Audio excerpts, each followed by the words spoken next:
We're going to go ahead and get started. The council president is calling in through Zoom. So there she is already. Okay, with that, we'll start with an invocation, which we observe by a moment of silence, followed by the Pledge of Allegiance.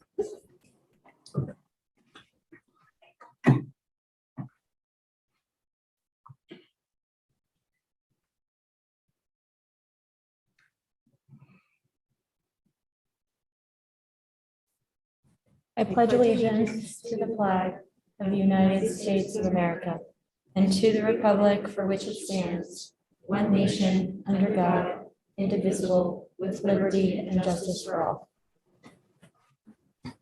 Thanks. Clerk, will you please call the roll? Agent. Here. Clegg.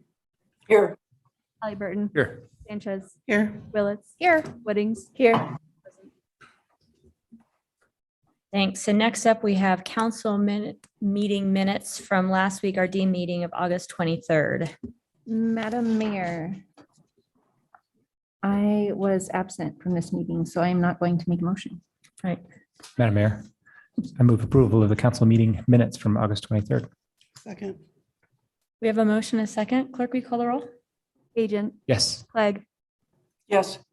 Halliburton. Yes. Sanchez. Yes. Willits. Yes. Whittings. Abstain. 5 in favor, motion carries. Thank you. And now we have 2 items of special business. First, we have the confirmation of Jennifer Stevens to serve as our Arts and History Department Director. I was so pleased that Jennifer accepted our offer of this position because she has a deep knowledge and quite a bit of experience as a historian here in Boise.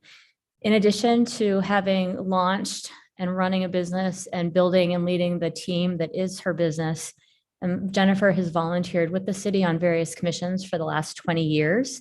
So she'll also hit the ground running within the city as a department director because she knows the city so well. She knows our community, she knows our city, and she, as I mentioned, has great experience running a team.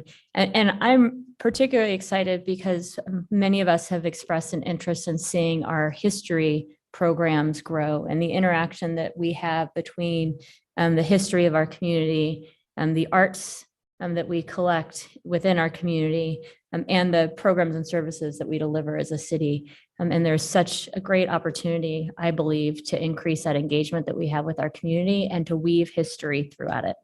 And it's for these reasons that I believe she's a great candidate and would like to place her nomination before the council. Madam Mayor, I ask unanimous consent for the confirmation of Jennifer Stevens to serve as the Arts and History Director for the city of Boise. Without objection. Madam Mayor, Yes. I too was very excited to see Jennifer's step up to this position. When I was an Arts and History commissioner as a liaison, one of the things that I had to be trained on was that it's not just arts and history, but it's arts and history and culture.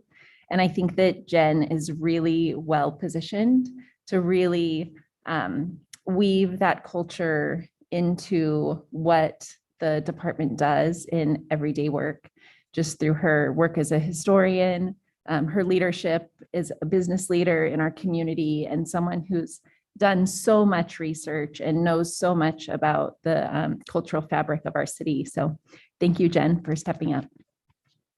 Madam Mayor. Thank you, Madam Mayor. I'm so excited for Jennifer to join Arts and History in this leadership role. Something that I have really appreciated about our Arts and History Department and our commission is not only the way they are looking to expand what we consider to be history and who makes it. I think for most of us, especially folks who come from backgrounds that have not been reflected in the history books, we don't have statues erected to acknowledge the contributions that people from non-European backgrounds have made in the shaping of our country, our state, and our city. It's really exciting and so heartening to see people really put a lot of effort to ensure that all the folks who have contributed to the creation of our community are acknowledged and recognized. And so I am so grateful that we have somebody who is joining this department with that background, and also the recognition that we are making history right now. And the decisions that we make right now will one day be referred to. And so I greatly welcome and am so grateful that someone with Jennifer's training is stepping forward to fulfill this role. Welcome, Jennifer. Madam Mayor. Council- Go ahead, Thank you. Council President.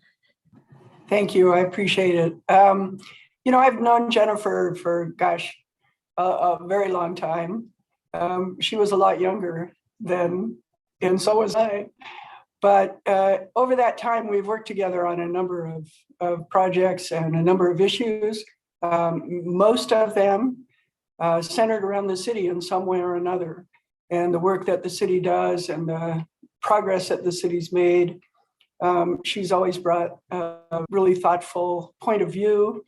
She brings a lot of experience. She clearly is able to use her expertise to move things forward. And that's what I've observed in our interaction over the years. In addition to being a friend, she is someone I greatly respect and admire for what she's built in the city on her own business. And I think in the arts and history field, that's such an important piece for our city, because most of the artists, most of the folks who work on cultural issues in the city are, for the most part, entrepreneurs, small business people, and having a deep understanding of what that involves and entails and the challenges that you face in that, I think will just strengthen the department overall.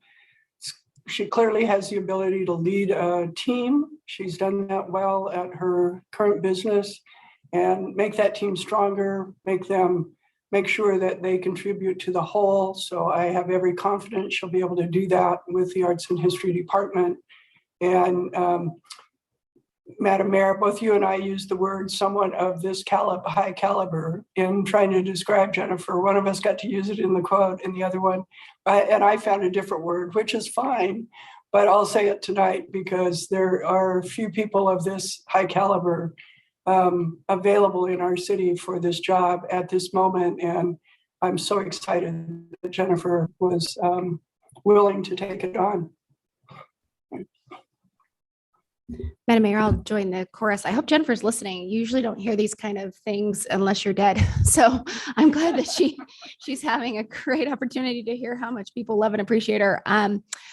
I just would like to add, Dr. Stevens is a superstar, and I can't think of anyone in the city, the state, or the country that's better fit for this position. And we are absolutely, I think, #blessed to have her in this position. And she's built a lot of people have talked about her business background, but she helped build the city planning department at BSU. And personally, I mean, Dr. Stevens has changed my daughter's life. She was her mentor.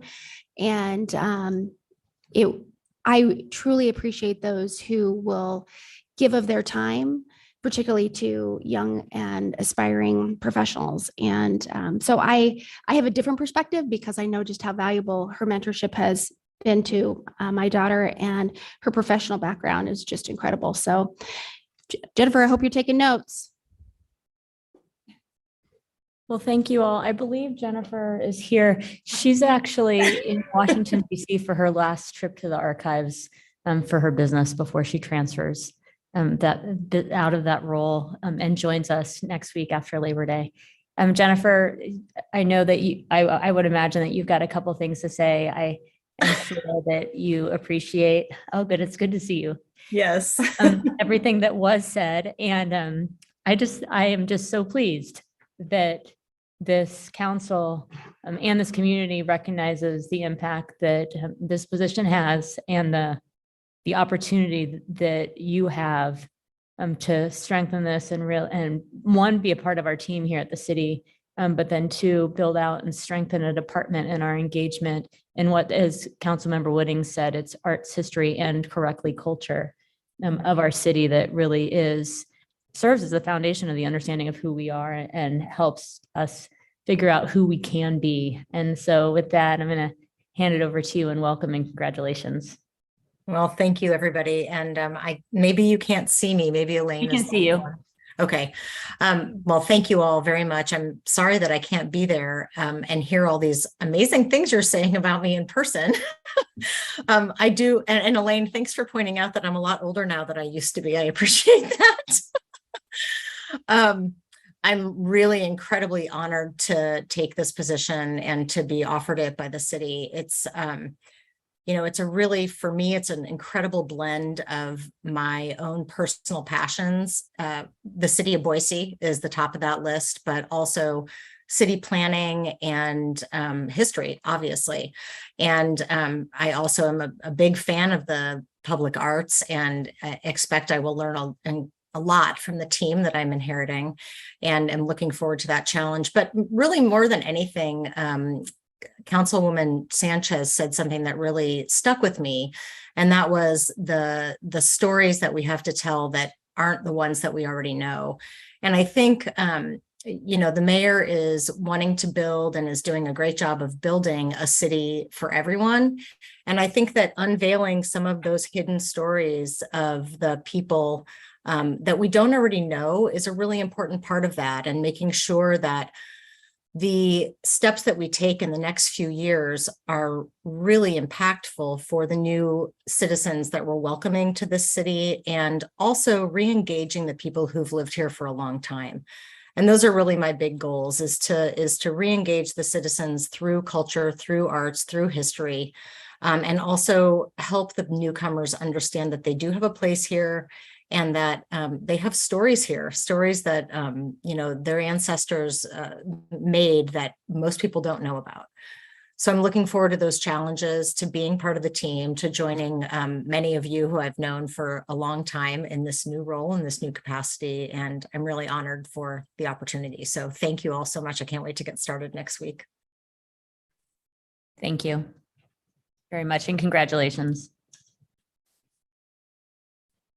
And with that, we will move on to the next item. Thank you very much, Council, for your support of that one.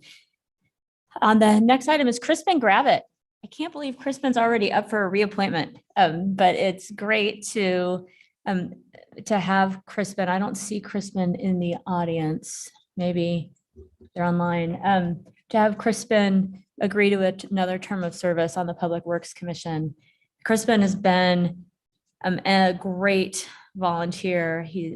They've really, I would say, jumped in headfirst 4 years ago when they joined, and gotten to really know the department, to be a valuable partner to our team, and as well as a great mentor, I'd say, to new members of the commission. So it's with gratitude that I offer the reappointment of Crispin Gravatt to the Public Works Commission for a Madam Mayor. 4-year term. I ask unanimous consent for the reappointment of Crispin Gravatt to the Public Works Commission for a 4-year term ending August 2026. Without objection. Madam And Mayor. go ahead. These are not objections. No, this is not an objection. No, this is full support. Congratulations, Crispin. We've just upped you for another term. Go ahead, Council President Pro Tem, and then Hallie Burton. Thank you, Madam Mayor. I was able to serve on the Public Works Commission as a liaison with Commissioner Gravatt, and he brings so much to the commission from a technology perspective and from a public and community engagement perspective. He's really a fantastic member, and seeing him step up into the position of the commission chair has been really wonderful. So I just want to thank him for his continued service to the city of Boise in an often overlooked commission that really is, it's really the inner workings of our city in a way that we should all appreciate more. So thank you, Crispin. And Mayor. Yeah, not sure if Crispin is listening or not. There are so many ways that I could talk about Crispin and how Crispin's touched my life personally and the impact that they've had in so many different aspects of the community. I think the best thing that I can say is that they're a terrific human being. And there's nobody more passionate about creating a better city for everyone than Crispin. And so I'm excited to see them in this position, and any position that they move forward in, I know that they'll do a great job. Madam Mayor. Yes. Thank you. Congratulations, Crispin, wherever you are. So happy to have you continue serving on the Public Works Commission. Just to echo my colleagues, Crispin is a unique individual in that they're very talented in their field of study, but they are also exactly who they are. They bring their whole selves to the work. And when we have an individual like that put themselves up for public scrutiny, what they're doing is creating a ripple effect for our community.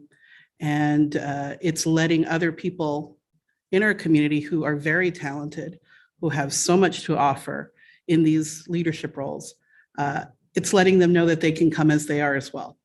And so I am so grateful to see my dear friend, Crispin, continue in this role. And I thank you, Madam Mayor, for recognizing that talent and doing all that you can to keep him with the city. Madam Mayor, Go ahead. thank you. I'll just echo that and very quickly say thank you, Crispin, for agreeing to serve another term. You bring incredible intellectual curiosity and hard work to this commission. It's a commission that needs that more than any other, maybe. And you've been a real asset to it. So thank you very much. Madam Mayor, I'd also just echo, I have the opportunity to serve as a current liaison on Public Works, and it's a huge lift. Being the chair is a lot of work, and there's a lot of things going on in the city with all of the new projects that we're engaged in. And I just appreciate Crispin's passion and his ability to hear lots of different voices and the way, frankly, he runs a meeting. He does a great job. So I'm happy to see that he wants to do it again because it's a lot of work and we need people like him helping us out. Thank you. Well, congratulations, Crispin. Is Crispin with us? Nope. All right. That Crispin isn't with us tells me that there was something happening this evening. It was likely a conflict because they're often here. So it will be noted that we appreciate Crispin's service. Now we're going to move into the consent agenda. All items with an asterisk are considered to be routine by the council and will be enacted by one motion. There's no separate discussion on these items unless a council member or citizen so requests, in which case the item will be removed from the general order of business and considered in its normal sequence. Madam Mayor, I move that we approve the consent agenda. Second. We have a motion and a second. I'd like to just make a note of one item. I'm looking for the number. I'd circled it. Just make a couple comments on the resolution that is on the agenda memorializing the 50th anniversary of the Sawtooth National Recreation Area. It's item 15, resolution 48322. The council president pro tem might have some things to say as well. I wanted just to say that this is a really special area to so many Boiseans, and it makes sense that we are acknowledging the anniversary, the 50th anniversary of this that actually took place on August 22nd. And we wish we could have had it on that day because it was, because it was so close to the actual celebration, our last council meeting. But this recreation area is steeped in history, well beyond the time of our elected officials that had the vision to take steps to protect it. Whether it be the people of the Boise Valley, the original inhabitants, the Shoshone-Bannocks, that would head to the Salmon River at different times of the year for salmon. And now our children have the opportunity to go back in August and watch those salmon come home, spawn, and then return to the earth. The people of Boise, people of the state took steps to protect this area. First, it was just going to be the Sawtooths because there was an understanding of the beauty of the Sawtooths. And just yesterday, Jimmy Halliburton asked me what I was looking forward to next. And I immediately start talking about how my husband and I are soon empty nesters, and it's a time in our life that I'm looking forward to experiencing, and while at the same time watching my kids grow. And then as soon as I left the conversation, I realized that actually what I'm looking forward to is this weekend hiking up to a lake in the SNRA with my daughter and jumping into it.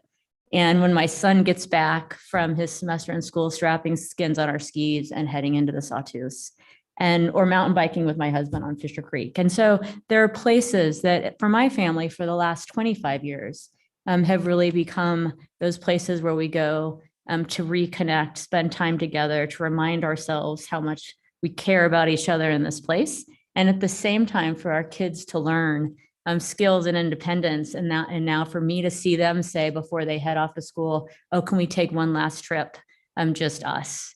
And so many people around the state, because of the actions of our elected officials 75 years ago, and ultimately 50 years ago, when they finally agreed on how to do it and protect both the White Clouds and the Sawtooths, have those really important memories.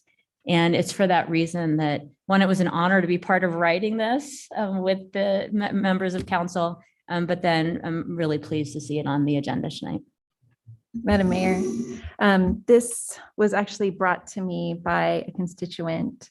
And it's very, it's very cool to be able to commemorate this area. And I think that lately there's been a little bit of feedback that sometimes we pass resolutions that aren't specific to Boise, but I want to connect the Sawtooths to Boise real quick for everyone who might be listening. Boise is known as a place where we have easy access to world-class outdoors. There aren't very many cities that you can live in where you can be somewhere like the Sawtooths within, just a few hours. And so it is really special. It's really special to what Boise is as a city, where you can both have, really for world-class urban experiences, and then you can get out of town so easily and be in the mountains and at an alpine lake and backpacking and biking and fishing. And so I think it's part of what makes Boise such a very unique place to live, and a unique place for our families. I just want to add one thing, and this didn't make it into the resolution, but one of the cool things that I learned through this process is that a lot of the kind of backstory of the Sawtooth National Recreation Area is because of the Columbian Club here in Boise. One of their members was an avid outdoorswoman. She was the first white woman to traverse the Sawtooths. She put on her pants and led an expedition through the Sawtooths, and then advocated for their recognition in subsequent years that led to the eventual designation many years later. So I thought that was a really cool piece of history. So I appreciate everyone's work in bringing this resolution forward and really recognizing how the Sawtooths impact what Boise is as a city. And the Columbian Club just celebrated, is it 100 years? 100 years. Yeah, that's great. Madam Mayor, Yes. thank you. And thank you for the opportunity to say something about this. Thank you for helping write this resolution. I know that you've spent many, many hours in the Sawtooths recreating, but also And the White Clouds, and the White Clouds, yes, recreating and learning about the area. I'm going to talk about something a little bit different. I grew up in Idaho in a family that came here in the early 1900s and lived in the mountains. They were rural by today's standards. They were called rural folk, but living there didn't mean that their values were different than those of us who live in the city. In fact, one of the stories that I always tell is that my great-great-grandparents had dueling stacks of orange crates, and in one corner was the China, and in the other corner was the Harvard Classics. And that was out in the backwoods in Idaho. And that's the Idaho I grew up in. And to me, protecting the Sawtooths and the White Clouds, besides their world-class scenery, their world-class recreation, is protecting that part of Idaho that I think binds us together. I think we often talk about the things that divide us, and we rarely talk about the things that bind us together. Those of us who live here love being out in the mountains, love recreating, love the social emotional health that brings us when we're there. Those who live in the mountains, frankly, love lots of things about the city. They love some of the cultural aspects. They love being able to visit and fulfill some of the other needs that they have that can't be met while up in that wilderness. So it is, in fact, I think, a really important key to this state to recognize that we're somewhat interdependent, and that's a good thing. And because of that interdependence, we share some values that we might not otherwise, or that people think we don't share.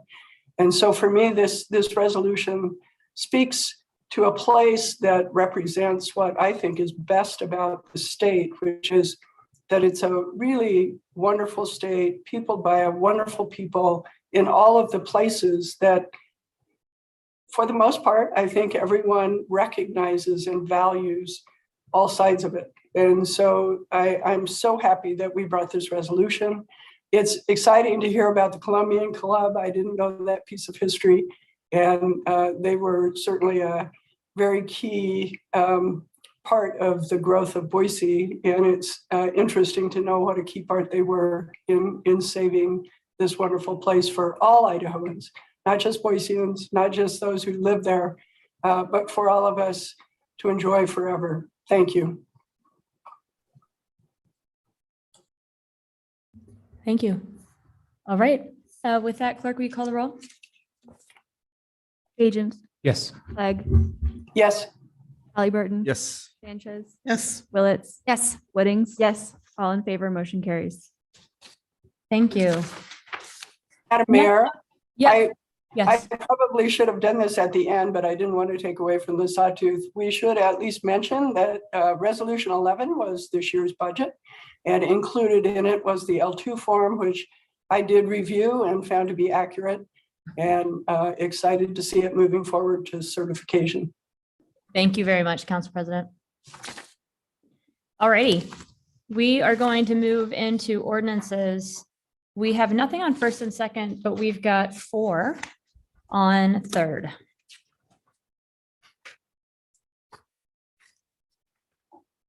Sorry, Madam Mayor, I'm just trying to find the right page. That's right. I really should have this memorized by now.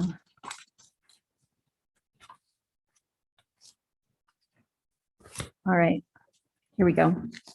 Madam Mayor, Yes. I move that further reading of ORD 35-22, 36-22, 37-22, and 38-22 be dispensed with, and the record reflect that they have been read the third time in full. Second. Motion second, clerk, will call the roll. Agents, Yes. Clegg, Yes. Halliburton, Yes. Sanchez, Yes. Willetts, Yes. Whittings. Yes. All in favor, motion carries. ORD 35-22, an ordinance entitled the Annual Appropriation Ordinance for the fiscal year beginning October 1st, 2022, appropriating $1,182,367,206 deemed necessary to defray all expenses and liabilities for the city of Boise City, Idaho for said fiscal year, specifying the objects and purposes for which said appropriation is made, repealing all ordinances and parts of ordinances in conflict with this ordinance, authorizing a levy of a sufficient tax upon the taxable property, providing for a waiver of the reading rules, and providing an effective date. ORD 36-22, an ordinance CAR 21-00033 for property located at 1824 South Vanell Street, amending zoning classifications of the city of Boise City to change the classification of real property, particularly described in section 1 of this ordinance and adjacent rights of way from R-1A to R-1B/DA, setting forth a reasoned statement in support of such zone change and providing an effective date. ORD 37-22, an ordinance CAR 21-00044 for property located at 8475 West Limelight Street, amending zoning classifications of the city of Boise City to change the classification of real property, particularly described in section 1 of this ordinance and adjacent rights of way from R-1A, single-family residential, 2.1 units per acre, and C-2D, general commercial with design review, to R-3D, multifamily residential, 43.5 units per acre, setting forth a reasoned statement in support of such zone change and providing an effective date. ORD-38-22, an ordinance CAR 22-000002 for property located at 8306 West State Street, amending zoning classifications of the city of Boise City to change the classification of real property particularly described in section 1 of this ordinance and adjacent rights of way from R-1A, single-family residential, 2.1 units per acre, to R-3D, multifamily residential, 43.5 units per acre, setting forth a reasoned statement in support of such zone change and providing an effective date. Madam Mayor, Yes. I move that ORD 35-22 be approved. Second. We have a motion and a second. Any discussion? Madam Mayor. Yes. I moved this one separately because this is the budget for fiscal year 2023. And I think it deserves its own separate consideration. I know that many Boiseans were involved throughout the budget process, reviewing the budget, letting us hear your values, and so we could reflect those in our annual budget, because your tax dollars are important to us. We want to make sure that we're stewards of those dollars, that we're investing them in ways that reflect our community values and invest them in ways that really enhance the work that we do here at the city of Boise. This budget was the result of many, many months and hours, and I'm sure sleepless nights for our budget staff and for our various departments. And so I wanted to just make sure that it gets a little extra love that it deserves, and thank everyone who was involved in making it and who will be involved in implementing it over the coming year. Well, thank you. I'd like to just say a couple of things before we vote. You know, we all made comments after the public hearing. We moved this to reading, but I do want to thank our staff for the work that went into this, the support they provided council in understanding the impact that our investments could have and how we do it well. And I want to thank the community for all the feedback that you've provided us in the last year and a half. We had our first budget town hall at the library this winter, where we heard from folks. We had opportunities for our residents to engage online, to submit feedback, and to help us in these decision-making process to make sure that this budget reflected, as the council president pro tem said, the values of our community. And this budget is about people. It's about the values that we have and the people that we serve. We strove to take a conservative property tax relief. It provides, it takes advantage of new legislation and provides additional circuit breaker relief to folks on fixed incomes for the first time the city's been able to do that. And there are many of you living in Boise that qualify that haven't applied, and we're going to help increase the number of folks that take advantage of this property tax relief. And it invests in community priorities, including public safety, economic development, affordable housing, and it uses our recovery dollars to help us prepare for growth in this community and to take climate action. And so with that, I appreciate the feedback and the work that council took part in to make this budget what it is, and look forward to delivering the impact of this budget alongside the council and alongside the people of Boise. Clerk, will you call the roll? Agents, Yes. Clegg, Yes. Halliburton, Yes. Sanchez, Yes. Willetts, No. Woodings, Yes. 5 in favor, 1 opposed, motion carries. Thank you. And then All right, and then next, I move that ORD 36-22, 37-22, and 38-22 be approved. Second. we have a motion and a second. Any discussion? Clerk, will you call the roll? Agents, Yes. Clegg, Yes. Halliburton, Yes. Sanchez, Yes. Willetts, Yes. Woodings, Yes. all in favor, motion carries. All righty, now we'll move to new business. We've got, looks like one subdivision. We've got SOS 13 Brighton Development. We've got Sabrina here for the city applicant, Josh Beach. Josh might be online. Nobody's signed up to testify. We don't expect others to be here. So we'll go ahead and hear from the city, and then I'll see if the applicant agrees with the terms and conditions of the staff report.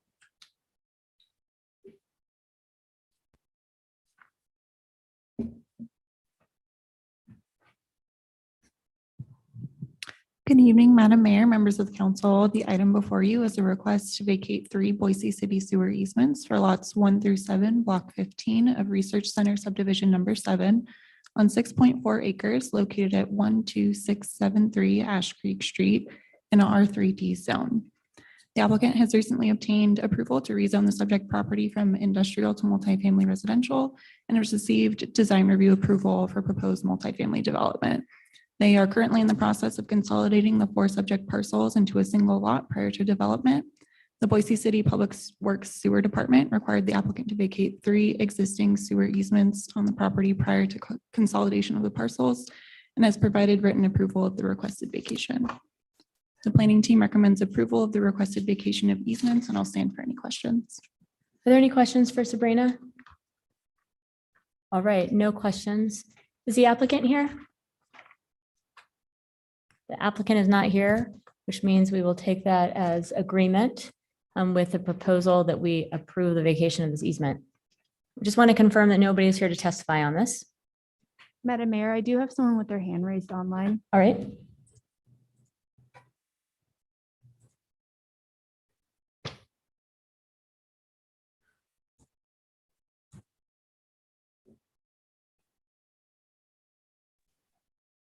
Madam Mayor, this is Madam Mayor, this is John Wardle with Brighton. Can you hear me? Yes, we can. Sorry, Great. we didn't realize that you were here as the applicant. I had asked if you had anything you needed to say, or if you were in agreement with the terms and conditions of the staff report. We do agree with the terms and conditions of the staff report. Thank you. Mr. Beach was just out of town tonight. Great, thanks very much. And with that, unless there's anything additional, was that the hand that was raised? I'm going to go ahead and close the hearing, and this matters before council. Madam Mayor, Yes. I move approval of SOS 22-13 Brighton Development. Request to vacate 3 Boise City sanitary sewer easements on block 15 of Research subdivision number 7 on 6.4 acres in a R3D. Second. We have a motion and a second. Clerk, will you call the roll? Agent, Yes. Clegg, Yes. Halliburton, Yes. Sanchez, Yes. Willetts, Yes. Woodings. Yes. All in favor, motion carries. Thanks. And now we'll move into public hearings. The first item, PUD 21-66, has a request for a deferral to a future date. My script doesn't list a particular date. It doesn't either. Do we just make a motion to defer it to the future? All right, Madam Mayor, I move that we defer PUD 21-66. We have a second? Second. Motion and a second. Clerk, will you call the roll? Agent, Yes. Clegg, Yes. Halliburton, Yes. Sanchez, Yes. Willetts, Yes. Woodings. Yes. All in favor, motion carries. Thank you. And next up, we've got CVA 22-6. We've got Sabrina again, welcome back. And then the applicant, Jeff Huber from White Leisure. Hello. That is why I recognized you. All right. And then the Neighborhood Association, Chris Cockrell, West Boise. And then we have one party of record that is listed on my little cheat sheet, Cheryl Livingston. Wonderful. All righty. Is anybody else here to testify on this item? Nobody else had signed up. And then if you're online wishing to speak, just raise your little Zoom hand and we will get to you after we go through this process. So we'll start first with Sabrina. Great, thank you, Madam Mayor. Madam Mayor, members of the City Council, the item before you is an appeal of the Planning and Zoning Commission's decision to deny a request for a variance to exceed the maximum background area for an existing freestanding sign located at 513 Milwaukee Street in a C2D zone. On May 2nd, the commission heard a request for a variance which would allow the background area of one of the freestanding center signs for West Park Town Plaza to be increased by 68 square feet. The requested expansion would provide advertising space for 16 tenants of the development and would bring the total background area of the sign to 339 square feet, where a maximum of 150 is allowed by the development code. Following a public hearing and deliberations, the commission determined that the application did not meet the variance findings and denied the variance request. On May 10th, the appellant appealed the commission's decision based on the grounds shown on this slide. One other party of record submitted a supplemental memo that is included in your packets. The appellant contends that the site has unique characteristics, including the adjacent curve in Milwaukee Street and the large separation of the existing buildings from the street, which create hardships that were not recognized by the commission. The commission considered the justifications proposed by the applicant, but found that they did not constitute a hardship with the property itself, which would justify granting of the variance. The appellant also contends that the commission failed to recognize special circumstances that small commercial tenants face in the wake of online shopping and next day delivery services. However, as the West Park Town Plaza is comprised of commercial uses in a commercial zone, the commission found that the challenges faced by these tenants did not constitute an exceptional circumstance relating to the intended use of the property that is not generally applicable in the district. There are alternative options available to the applicant, which would allow them to provide the desired signage for their smaller tenants without requiring a variance. These options include reallocating the existing sign area to accommodate more tenants or constructing additional monument signs, which are allowed by code to provide additional advertising space. In conclusion, staff recommends that the council deny the appeal and uphold the Planning and Zoning Commission's denial of the variance. If the council does opt to approve the appeal, I have a slide available that reviews the grounds through which you may find error in the commission's decision. And I'll stand for any questions. Questions for Sabrina? Madam Mayor. Yes. Thank you. Sabrina, question for you. If the applicant were to add more monument signs to the site, how many more square footage of sign area would they be able to gather using those? Madam Mayor, Council President Clegg, the applicant is allowed one monument sign with a height of 8 feet and a background area of 32 square feet per building pad.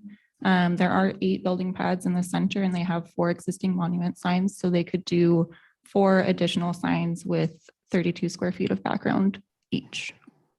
Okay. So question, and this may or may not be relevant. Have we ever allowed more square footage in fewer signs and restricted the number of additional signs in doing so? Madam Mayor, Council President Clegg, not that I am aware of. Okay, thank you.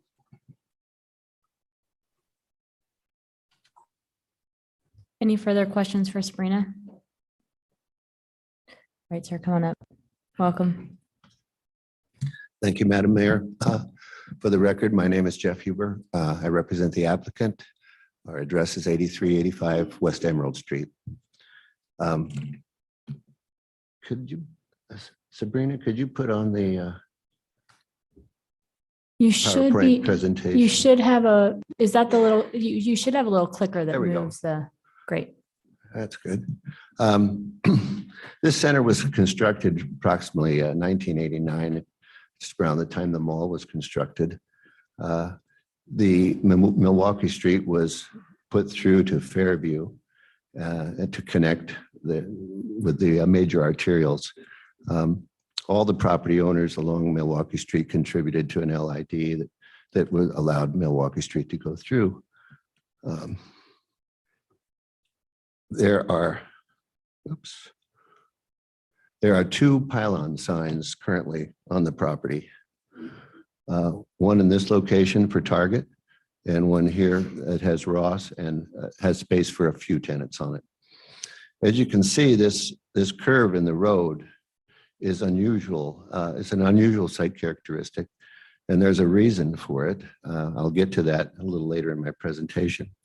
But you can see that this curve separates the distance between the back of the sidewalk and the facade of the small shops is up to 400 feet in this area and approximately 125 feet here. So it throws off the motorist. Doesn't have his attention is thrown into driving on that curve and not able to see these storefront signs here, especially with all the trees that we have in the parking lot. I just want to make sure that council knows, because we typically are looking all over the place. at different screens, but it looks like you're using a little Oh, laser light pointer over Yeah, I there. am. Thank you. Thank you, Madam Mayor. Again, I've highlighted the small shops in this area. They're back far from the road. There's pads that obscure their visibility, and they're really buried back in here.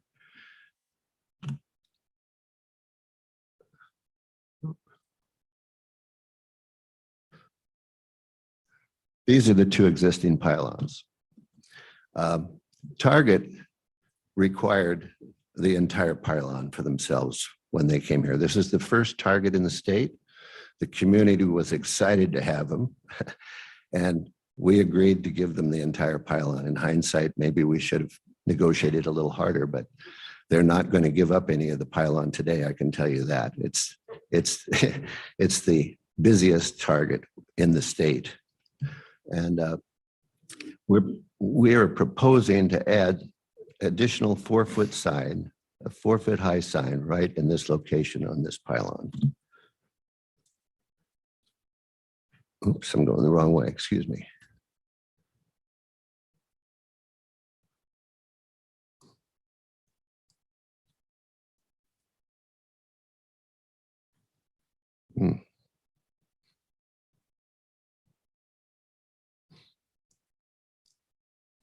Maybe I'm going the wrong way this way.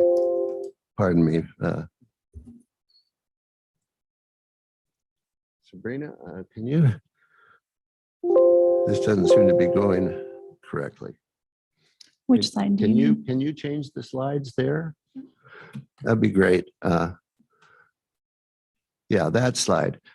So I'm going to show you some slides of driving through this curve in the road. As you see the center, as you're driving by, could you go to the next slide, please, Sabrina? As you can see, the pads, buildings up front block the visibility of the tenants that are way back off the road. Next slide, please. This is from across the street. Next slide, please. Again, across the street, looking in the main entry into the center, and you can see that it's blocked. They're buried back in there, the small tenants. Next slide, Sabrina, please. This is going down south on Milwaukee. And again, you're in this curve. Your attention is focused on driving through that curve the whole time. The next slide, please, Sabrina. There's one little window there where you might glance and see maybe a shop front, but it's very difficult when you're trying to drive. The next slide, please. This is standing within the center with the trees. As you can see, they really block the signage that's there. Next one, please, Sabrina. Again, standing in the parking lot. Next slide, Sabrina. And the next slide, please. So this slide is an important slide. I just wanted to give you a bit of the history of why the curve is in the road. And I hope Jennifer's still with us watching this. See, when the mall was built, and this whole area was master planned really in unison. And everyone thought that this road was going to go straight through here. Everyone except Mrs. Ott and her farm, who lived right there, 10 acres. Mrs. Ott was quite a character, the last of the true pioneers, really. I would go to her house, sit in the living room with her. She'd make me cowboy coffee, and I'd try everything possible to try to get her to sell her property. Standing in her living room in a dirt floor with a big wood chopping block next to the wood heater stove. And Mrs. Ott would bring me that cup of coffee, but she was missing part of her forefinger and thumb. I'd say, Mrs. Ott, what happened? She said, wood chopping accident. She had sheep coming through there. She had pet blue jays inside. It was really something to see. And they had no heirs, Mr. and Mrs. Ott. They offered millions, the developers offered her millions of dollars. I'd say, Mrs. Ott, let's go get you another farm with a nice farmhouse. Nope, she wouldn't do it. Well, the developers go back and say, Mrs. Ott isn't going to sell it. We've all heard the term money talks, but apparently not to Mrs. Ott. And that farm sat there until they both died. And they left that farm to their legal counsel. And soon it wouldn't take long before a bunch of commercials sprung up on that 10 acres. But that's why that curve is in the road today. We have the next slide, please. These are some examples of typical shopping center, typical inline shops. They're all parallel to the road. And these are all around the valley. There's the retail centers at Eagle and Ustick. That's a shopping center in Nampa. This is the former Shopco on Broadway. All the streets are parallel to the shops. When a motorist going by has the opportunity to at least glance over and see that there's some signage on those stores. This is the shops on Milwaukee, right at the intersection of Fairview and Milwaukee. And you can see these stores are only 100 feet off the street. And you can see those stores when you go by.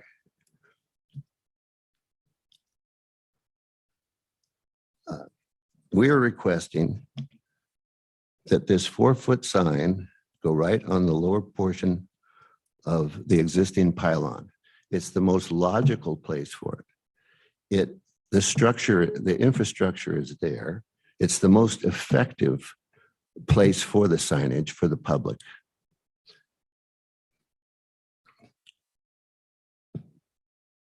There's one other unusual site characteristic about this, and Councilmember Clegg was inquiring about it.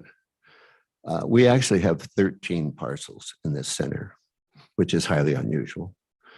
There are currently 4 pylons, and as per the code, we could be entitled to 9 more monument signs. We are willing to forego all those monument signs just to consolidate that signage and put it on the pylon. One of the goals of the comprehensive plan is to avoid clutter, and this is exactly what we're doing in compliance with the comprehensive plan. We would agree to a condition that there be no further monument signs within the center, and we just put it on that existing sign. I'd like to pause my presentation and let the public speak. And then I'd like to have some time reserved for closing statements. And I Yes. stand for questions. Yep. So what we'll do is, thank you. We'll have you stand for questions now. We'll then have a public speak. And then if there's anything that you need to add or rebut, you are welcome to at that Thank you. point. Just before you Henry. leave, sir, Mr. Huber. Yes. Go I ahead. do have some questions. Yes, Councilmember Halliburton. First of all, thank you for the story. It's going to be really difficult for me to go past that area without thinking about that now, and I'll probably retell it somewhat inaccurately for years to come.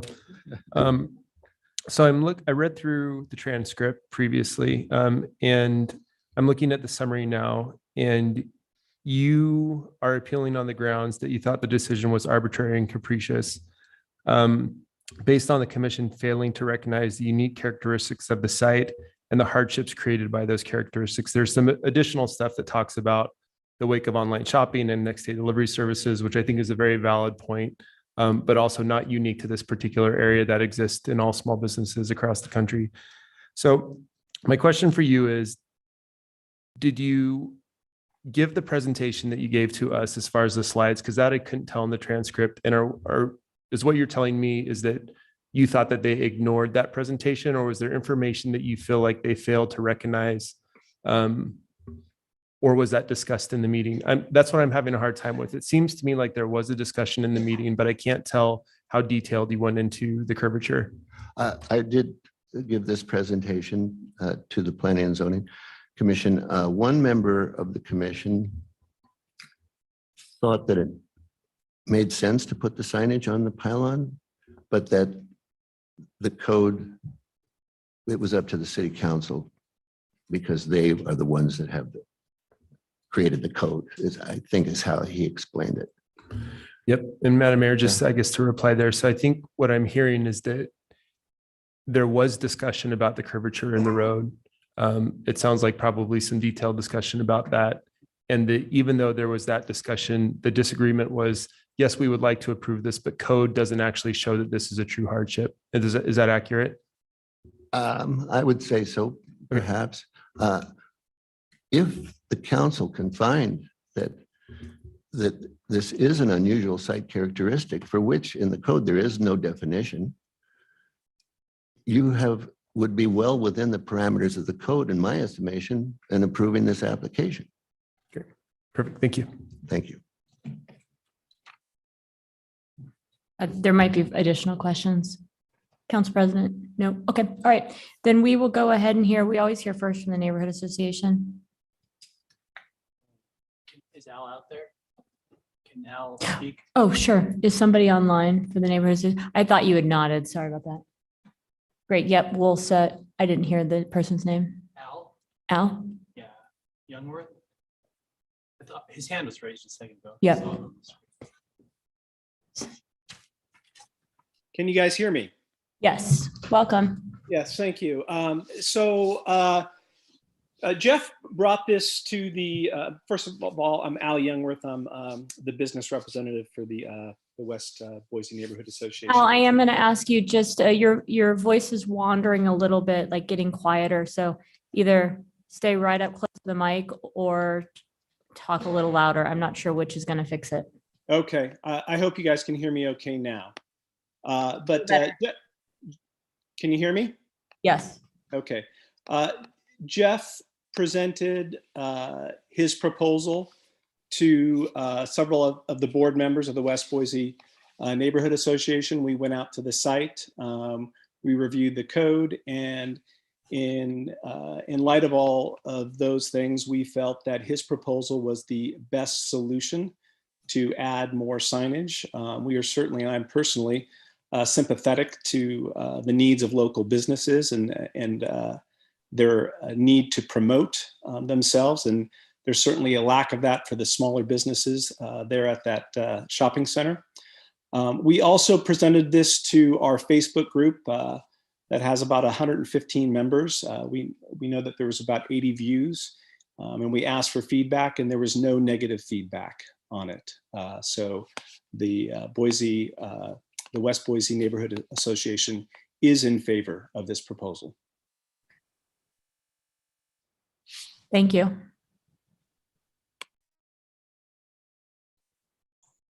Madam Mayor, can I ask a question of Al? Sure.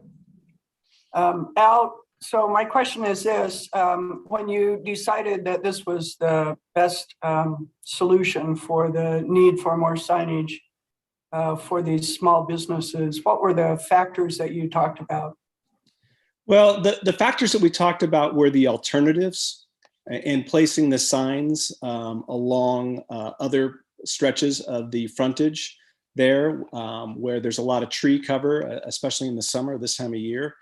And to really get good visibility to those signs would require removing some of those trees. And that those signs would have to be placed along that curve where traffic is negotiating the curve, as well as just more signs is more visual clutter than using the existing signs. I think he's proposing a total of 68 square feet there. So we felt like that was the most sensible, created the least amount of safety concerns, and also met the needs of the local businesses there. Thank you. Yes. Thank you. All right, now, are you planning on speaking? No. Okay. We will move into the public hearing portion. Cheryl, welcome. Thank you. Thank you, Madam Mayor and council members. My name is Cheryl Livingston. I reside at 11950 West Cactus Court in Boise. And our daughter purchased Mixed Up Nutrition in January of 2022 this year. And so we are asking for a variance to put up signage so that people can see our establishment. We're located behind the Carl's Jr. and behind the Noodle Company, right on the curve. And if you are focused on driving and you're trying to find us, It's easily to get in an accident, and the health, safety, and welfare of the community and the people driving, that needs to be considered as well. We are having success in growing our business, slow but sure, but people call and ask, where are you located? And then by the time we tell them, they've already passed us because they're on their cell phone calling or what have you. So I'm hoping that you all will reconsider the variance and the options that have been presented. I did have a question because I wanted to clarify what the council considers a hardship. And for that, I'm going to ask council to, they typically will have a conversation about what signifies a hardship as part of their deliberation. Oh, great. And, Okay. and so rather than taking that out of Yes. context, it needs to occur within that. Okay, perfect. Thank you very much. I appreciate your consideration. Thank you very much. Now I just want to make sure, is anybody else here for this one? Oh, you are. Come on up. Afterwards, one of those pieces of paper will list, you're here for the sign? Great. And one of those pieces of paper lists this number. Probably you'll see CVA 22-6. Once you've testified, will you just put your name and address there, or you can do it beforehand too? Madam Mayor, Yes. those were all of the parties of record. Oh, that's right. This is I'm sorry, this is an appeal. I forgot that this is an appeal. And so the only party of record was Cheryl Livingston. So in order to testify at an appeal, you have to have testified at the hearing when the first decision was made. I'm sorry. No I worries. forgot that we are in the middle of an appeal process. Thank you for being here, though. Okay, that was you, and I'd said that earlier. You were the only party of record. So with that, the applicant / appellant can come up for his rebuttal. Thank you, Madam Mayor, members of the council.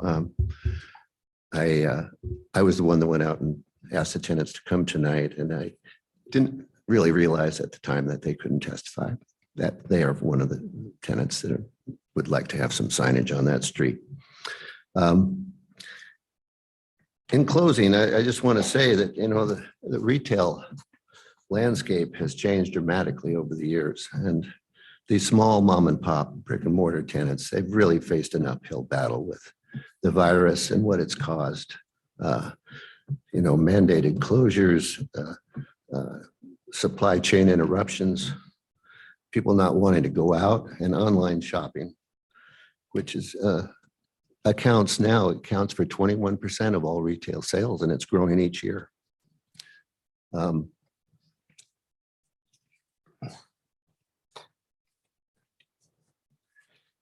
The competition, Sabrina, can we have that next slide? There we go. There's the competition. They're in our streets every day in every residential neighborhood. They can advertise unrestricted. And we all see them. The next day service, I mean, it's fabulous. I use it occasionally too. We ordered something the other night at 7 o'clock at night. It was there at 9 o'clock in the morning on the doorstep. Unbelievable. So if there are any members of the council that are thinking, gosh, if we approve this, we'll have to approve all the signage that comes before us. That's not true. The code is clear that you cannot use another non-conforming use as a justification for your application. The code is very clear on that. We've sent out over the last year and a half, 178 letters and 2 mailings. We have had 2 neighborhood meetings. We have met a number of times with the West Boise Neighborhood Association. We've put up 10 signs noticing the public hearings. We've had 1 public hearing and now another public hearing before you. And not one person has come forward in opposition to this application. So we are asking you to please approve this application and give these mom and pop retailers a boost that they need to survive in today's retail world. Thank you. Madam Mayor, another question. Yep. And then I'll leave it up for anyone else who wants to ask one, and I may have a second one. So You've been given, I think, instructions that you do have the ability to put up more signage, just not on that sign. Is that correct? Correct.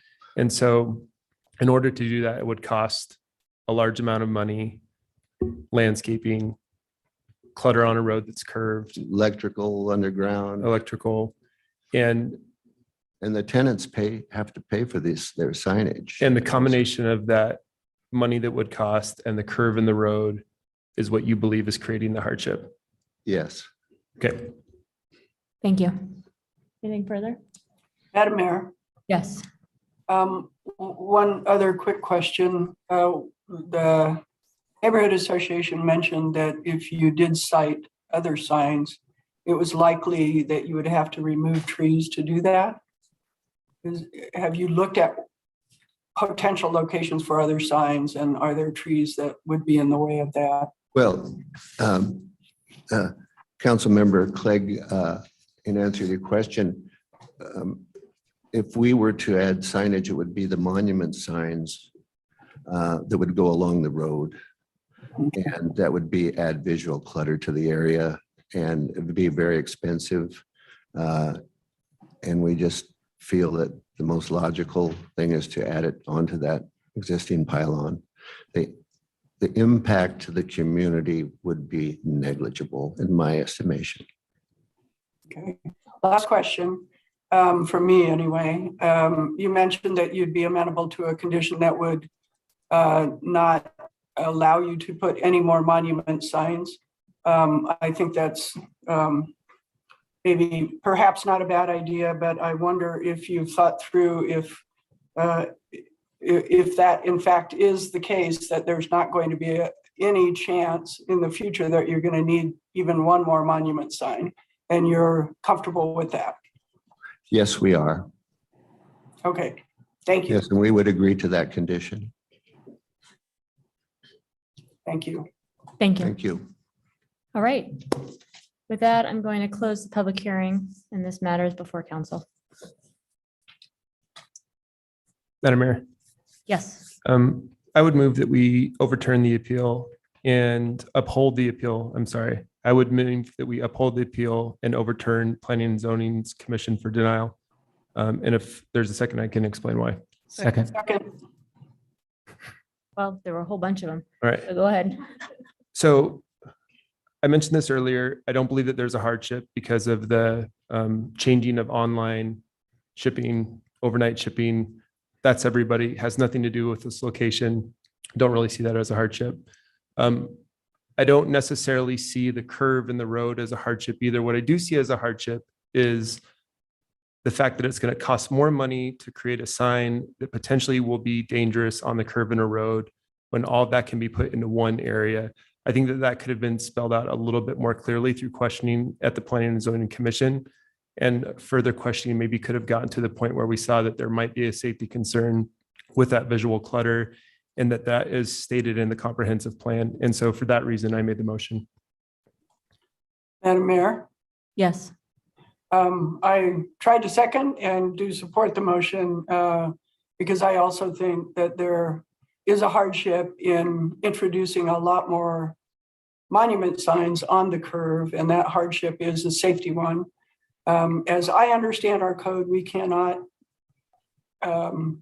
take into account the extra cost of doing one versus the other. That hardship has to be something physical.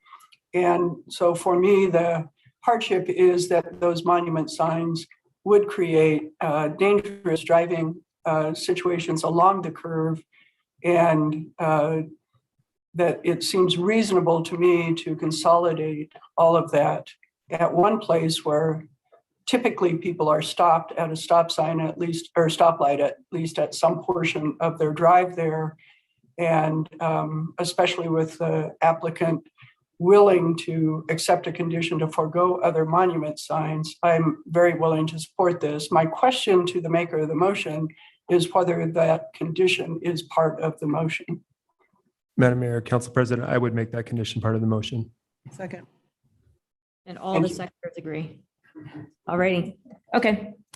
Is there further discussion? Madam Mayor, I just would add one more thing to the comments of my colleagues, both of which I agree with, and that's that The proposal is to add 38 square feet to an existing sign instead of building 9 new signs. And so we have to follow the rules and be technically correct, but it's also kind of common sense. If we're concerned about visual clutter, we're concerned about the curve in the road, this is an economically efficient way to do it without building 9 additional signs. It makes common sense as well. Madam Mayor, I'm just going to add one thing, and I think that as a person who is often lollygagging, trying to find businesses that are hidden by trees and whatnot, I really appreciate that you're wanting to put signage by the road. I'm a huge supporter of brick and mortar business, whether it's local business or national business, as long as they are in a building, like I'm going to shop there. And I really appreciate that focus on bringing that signage out to the road so that potential customers are able to locate businesses efficiently and safely. So thank you. Madam Mayor, I think you can see that there's unanimity here, and there's a lot of technical reasons why we're going to overturn the commission. But I would just say, to echo Councilman Bajan's comments, this just makes sense. I live in West Boise. I drove this today. I've shopped at some of those businesses. Now I know that there's more in there that I haven't ever seen, and I drive that 10 times a week. So we want to do all that we can. And I personally want to do all that I can to support small business. My parents owned one. Signage is critical. It's a very competitive retail market. And I think we need to do all that we can in the city to support people who are trying to make a living in our community. So I'll be a definite yes to the motion. Madam Mayor. Thank you, Madam Mayor. I just want to thank, I'm so sorry. I forgot your name, sir. Jeff Huber. Mr. Huber, for the story. That was wonderful. But also, I do shop in this area too. And I have to admit, I have wondered at times why there isn't more signage for those businesses. So I appreciate that. And I also appreciate the system that we have in place to make sure that if we miss something at planning and zoning, that we then have this system to bring these perspectives forward as well. So I look forward to seeing those businesses be promoted. And thank you to Councilman Halliburton for bringing forward the motion. Madam Mayor, if I Yes. could add one last comment, I wanted to save it because it's not as relevant to the decision, but I think it's, for me anyway, one that's very important. We have added the requirement of trees to these kinds of parking lots for really good reasons. They are real heat sinks, and having the trees really is a benefit to all the people who shop there and park there, especially on days like today, and over time, a benefit to the city in lowering the overall temperature in the city from the heat island effect of these kinds of places. And so I want to make sure that as we go forward as a city, we're paying attention to that, paying attention to strategies and policies that both support the small businesses that are behind those trees and support the fact that having those trees is a benefit to both them and to their customers. And so I'm excited about the compromise that we found today. I think it is a good one, and look forward as we bring forward the very detailed portions of the zoning code in module 3 to understanding how as the city goes forward, we can ensure that we can continue to provide this the shade for the places that really increase the heat island effect and still support our small businesses that populate them. Thank you. All right, clerk, will you call the roll? Bajent, Yes. Clegg, Yes. Halliburton. Yes. Sanchez, Yes. Willetts. Yes. Whittings. Yes. All in favor, motion carries. All right. Thank you. Thank you all very much for coming, and apologies about the confusion for who can and can't testify. We're going to take a 5-ish minute break before we start the next one, and then we'll go all the way through with the next one, unless there are many people online that I don't know about without a break. So we'll be back. Calling all council members. See, even Ross didn't know that part. Okay, so you have these are two separate sheets. Now-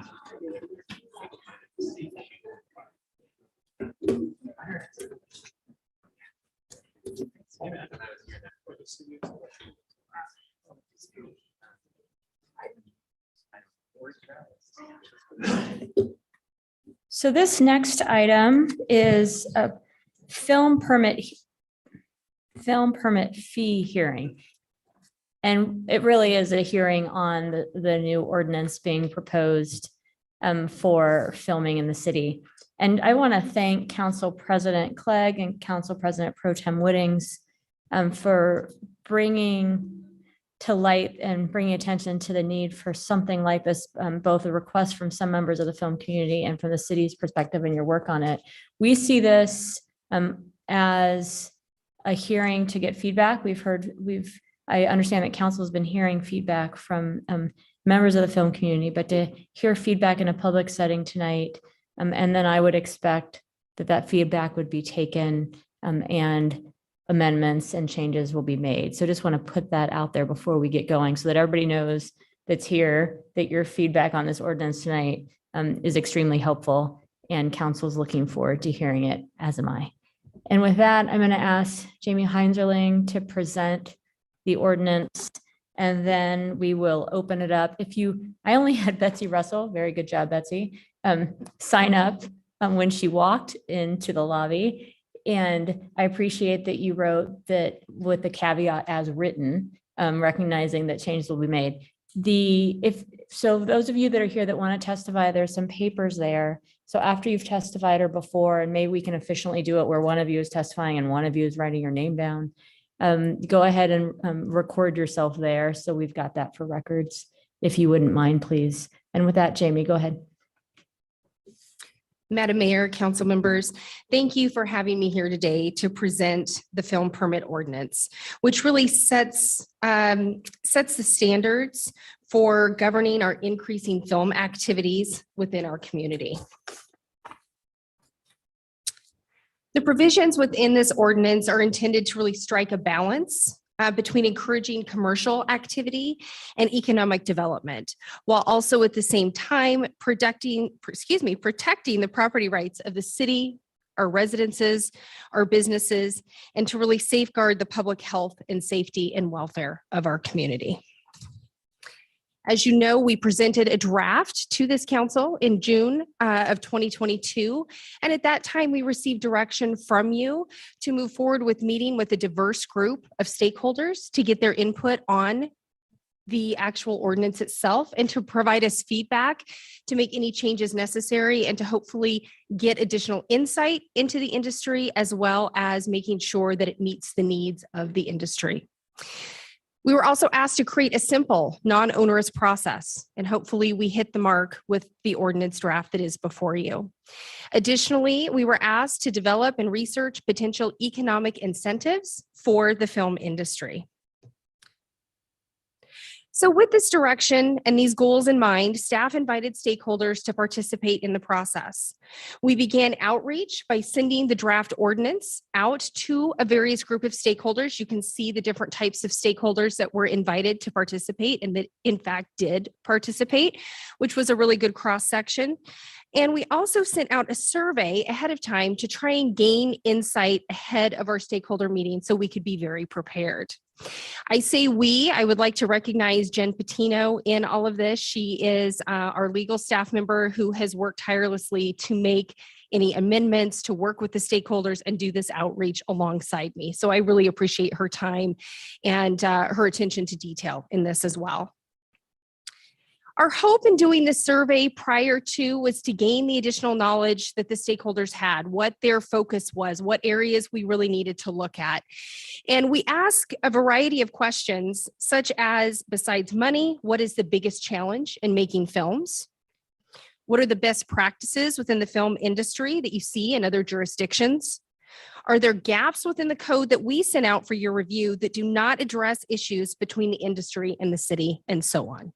So we got a really good feel for some of the topics and discussion items prior to actually having our hybrid meeting, which occurred on July 18th.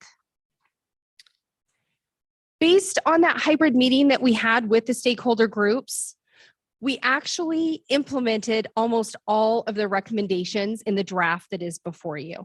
And you'll hear some feedback tonight from the stakeholders about the process, if there are areas that we need to continue to look at to develop further. And really just want to say thank you to all of them that are here tonight, all of them that have participated in the process.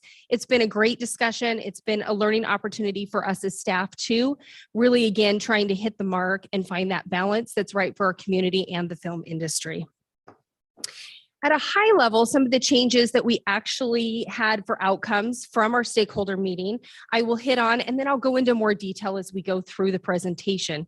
However, we implemented tiers of impact, so high, medium, and low impact, and we have correlating fees with those.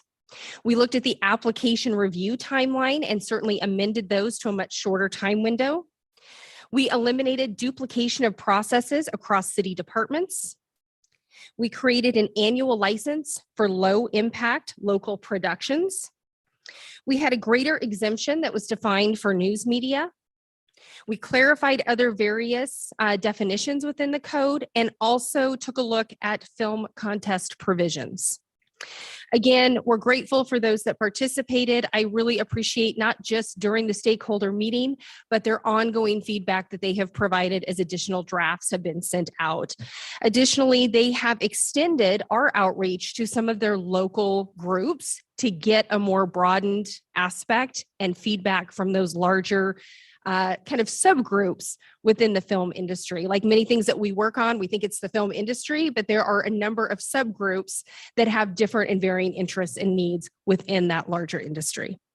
I would also like to thank Councilmember Sanchez for participating in that stakeholder meeting, that hybrid meeting that we had, and providing her feedback as well. So thank you.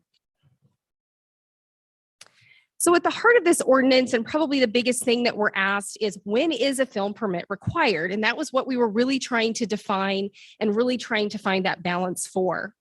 So the ordinance was really amended to simplify when permits are needed, with the goal of really only requiring a permit when certain criteria are met, primarily those with higher impacts or those that are being conducted on city property with very specific elements as well. So when looking at when are film permits needed, we have defined that as a film permit is needed if filming activities are on city property and they require a reservation, they require entry after business hours when the general public is not allowed on site, or would be disruptive to normal functions of city business. So that's one element of when a film permit would be required. The second is if there are filming activities on private property or public property when one or more of these following elements exists, and we're calling these elements of impact. So you can take a look at those here. I'll go into them a little bit more in detail as we talk about the next step of permitting. So again, in short, just to simplify, if you met the requirements on the first slide or those listed here on the second slide, you would be required to obtain a permit from the city. The next question is what type of permit would be required? So what we have done is we have done tiers of impact, which are low, medium, and high. We have then assigned those elements of impact that you saw in the two previous slides to each one of these to identify the type of permit needed. So low impact films are those, as we identified in that first slide, on city property and one of those three elements. So it requires a reservation, after-hour use, or disrupts operation of city business. When looking at this and working with stakeholders, they said, gosh, there's a lot of things that we do that are low impact that might require this. Instead of actually obtaining numerous permits throughout the year, is there an opportunity for us to provide proof that we have insurance? We'll have communications. Can we get an annual permit with all the requirements rather than continually providing permits for this low impact use? So we have created an annual low impact event for locally based businesses in Boise. We then have a medium impact, which includes the following elements of impact.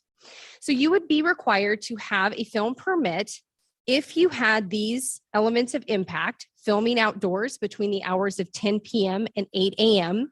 within a 300-foot radius of a residence with a combined crew and cast of more than 5 people. In working with the stakeholders, we heard that 5 is about the threshold that might have more of an impact on the community and on the neighborhood. And so that's where that number of 5 cast and crew came into place.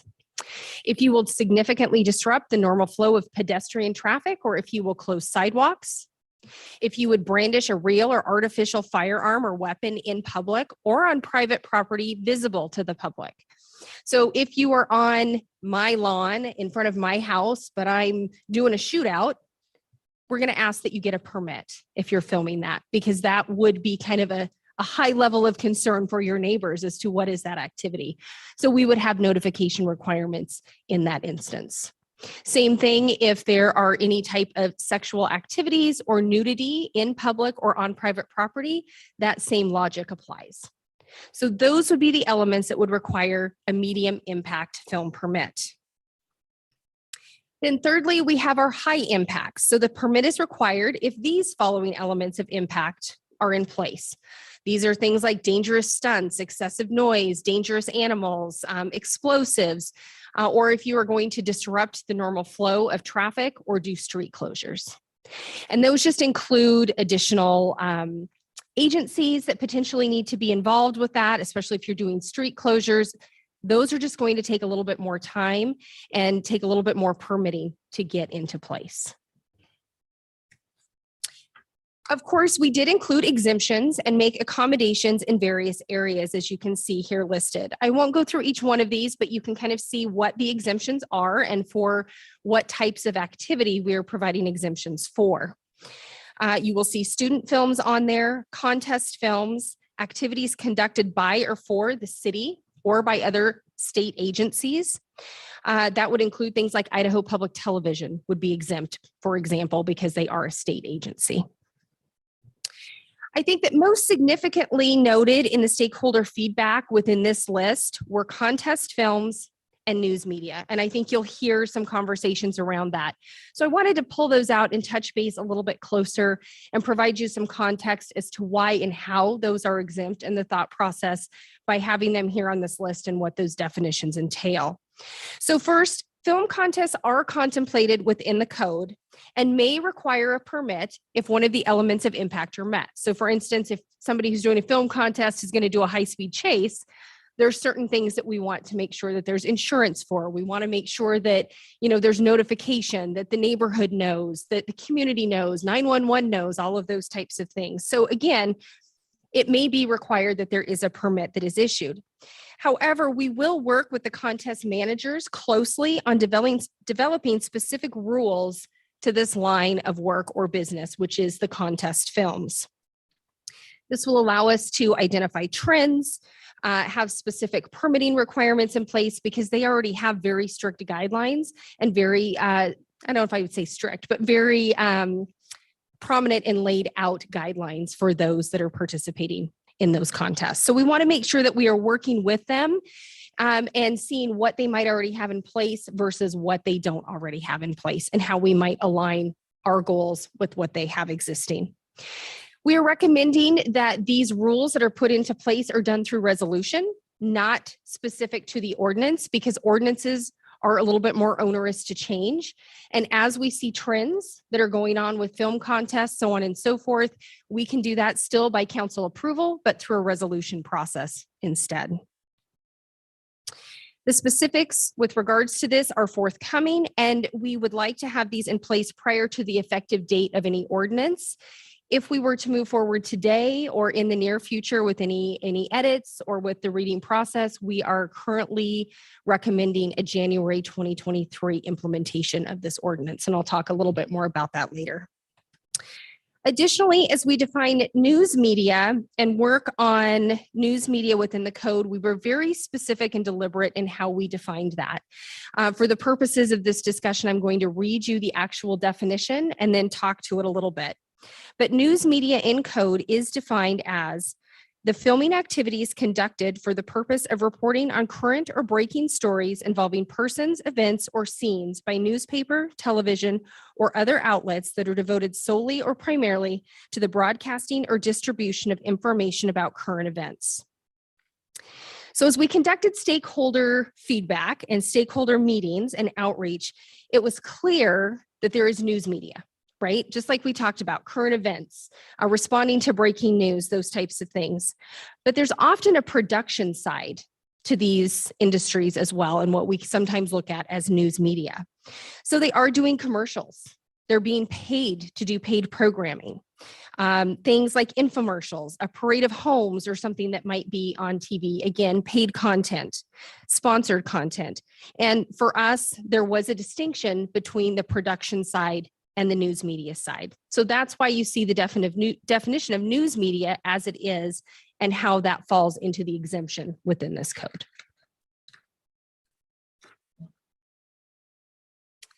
So as we look at our application process, we'll run through several slides and examples of what we're proposing for an application process. I think one of the most notable concerns heard from the stakeholders was our original timeline on how long it was going to take us to process film permits.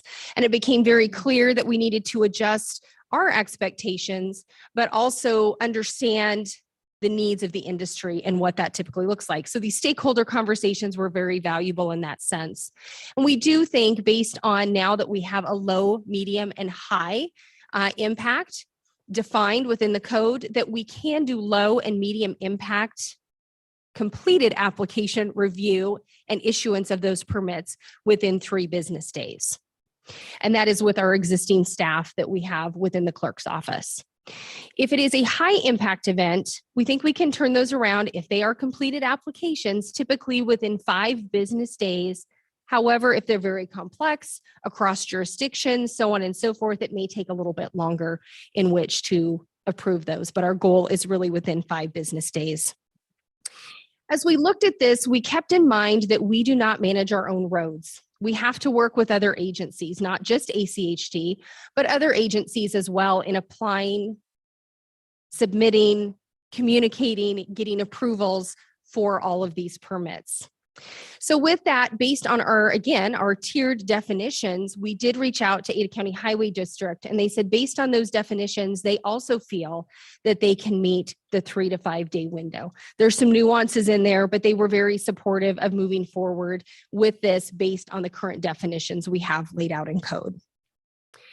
In addition to this piece of the application process and our turnaround in our office, you can see other things that we will collect on an application.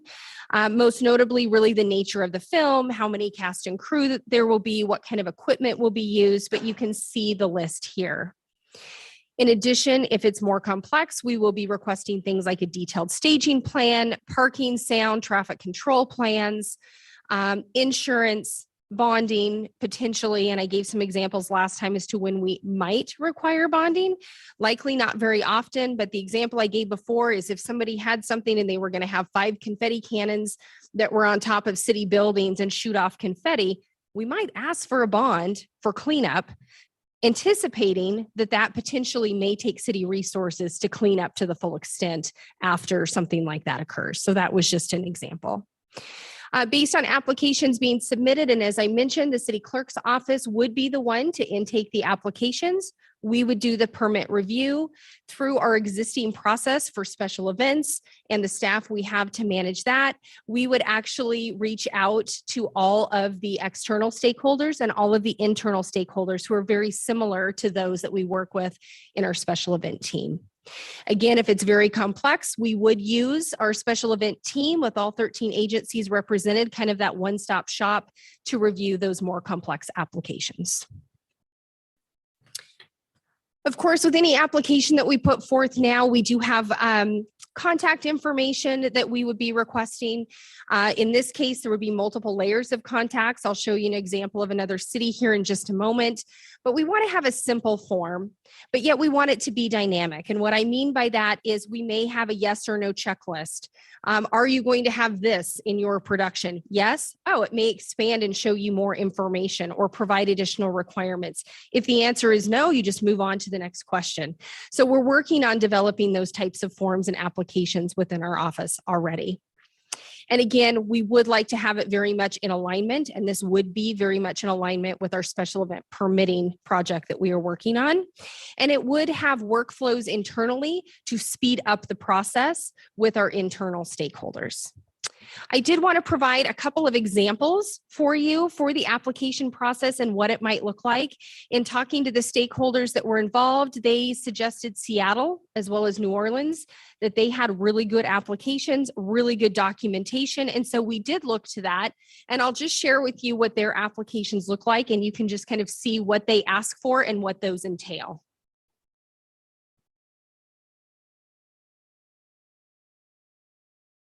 And I'm sorry that is so small. Let's see if I can make that bigger so you can read it.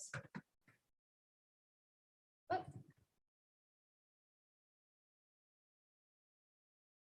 Hopefully that's a little bit easier to read, but you can see that they ask questions such as, total production budget, which might not be something that we would ask for initially based on our current draft, but something that we might need to consider. The local talent, the number of local crew. They ask for things that are more specific than what we would ask for, but it kind of gives you the idea of what they would look for.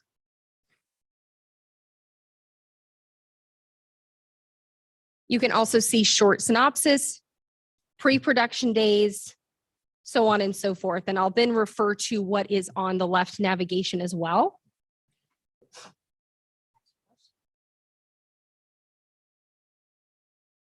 So you'll see there's a production tab. That is what we are on now. There's a company tab, insurance, shoot details, etc. So it's very specific and very laid out, and we would aim for something somewhat similar to that.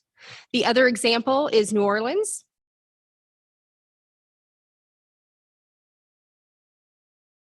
And you can see that they have much very similar kind of process as to how they lay that out and what they look for. Here, this is their contact page and things that they look for. I will scroll through this as well because you will see there are a number of different contacts that they request. We would be requesting those same different levels of contacts within our application.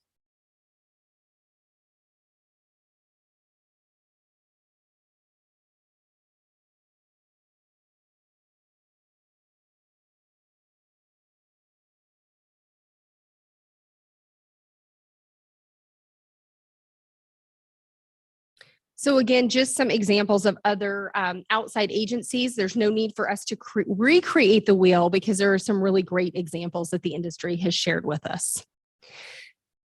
Conversely, and this one is very hard to see as well, but this gives you an example of what our existing permitting process looks like with two different screens. So on the right is our contact page. It doesn't look much different than what you just saw in those other jurisdictions.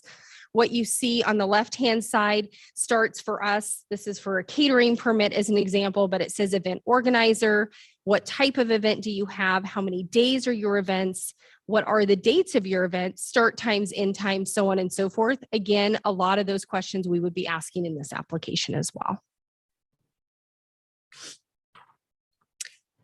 So as the mayor mentioned, the hearing this afternoon or this evening is with regards to fees.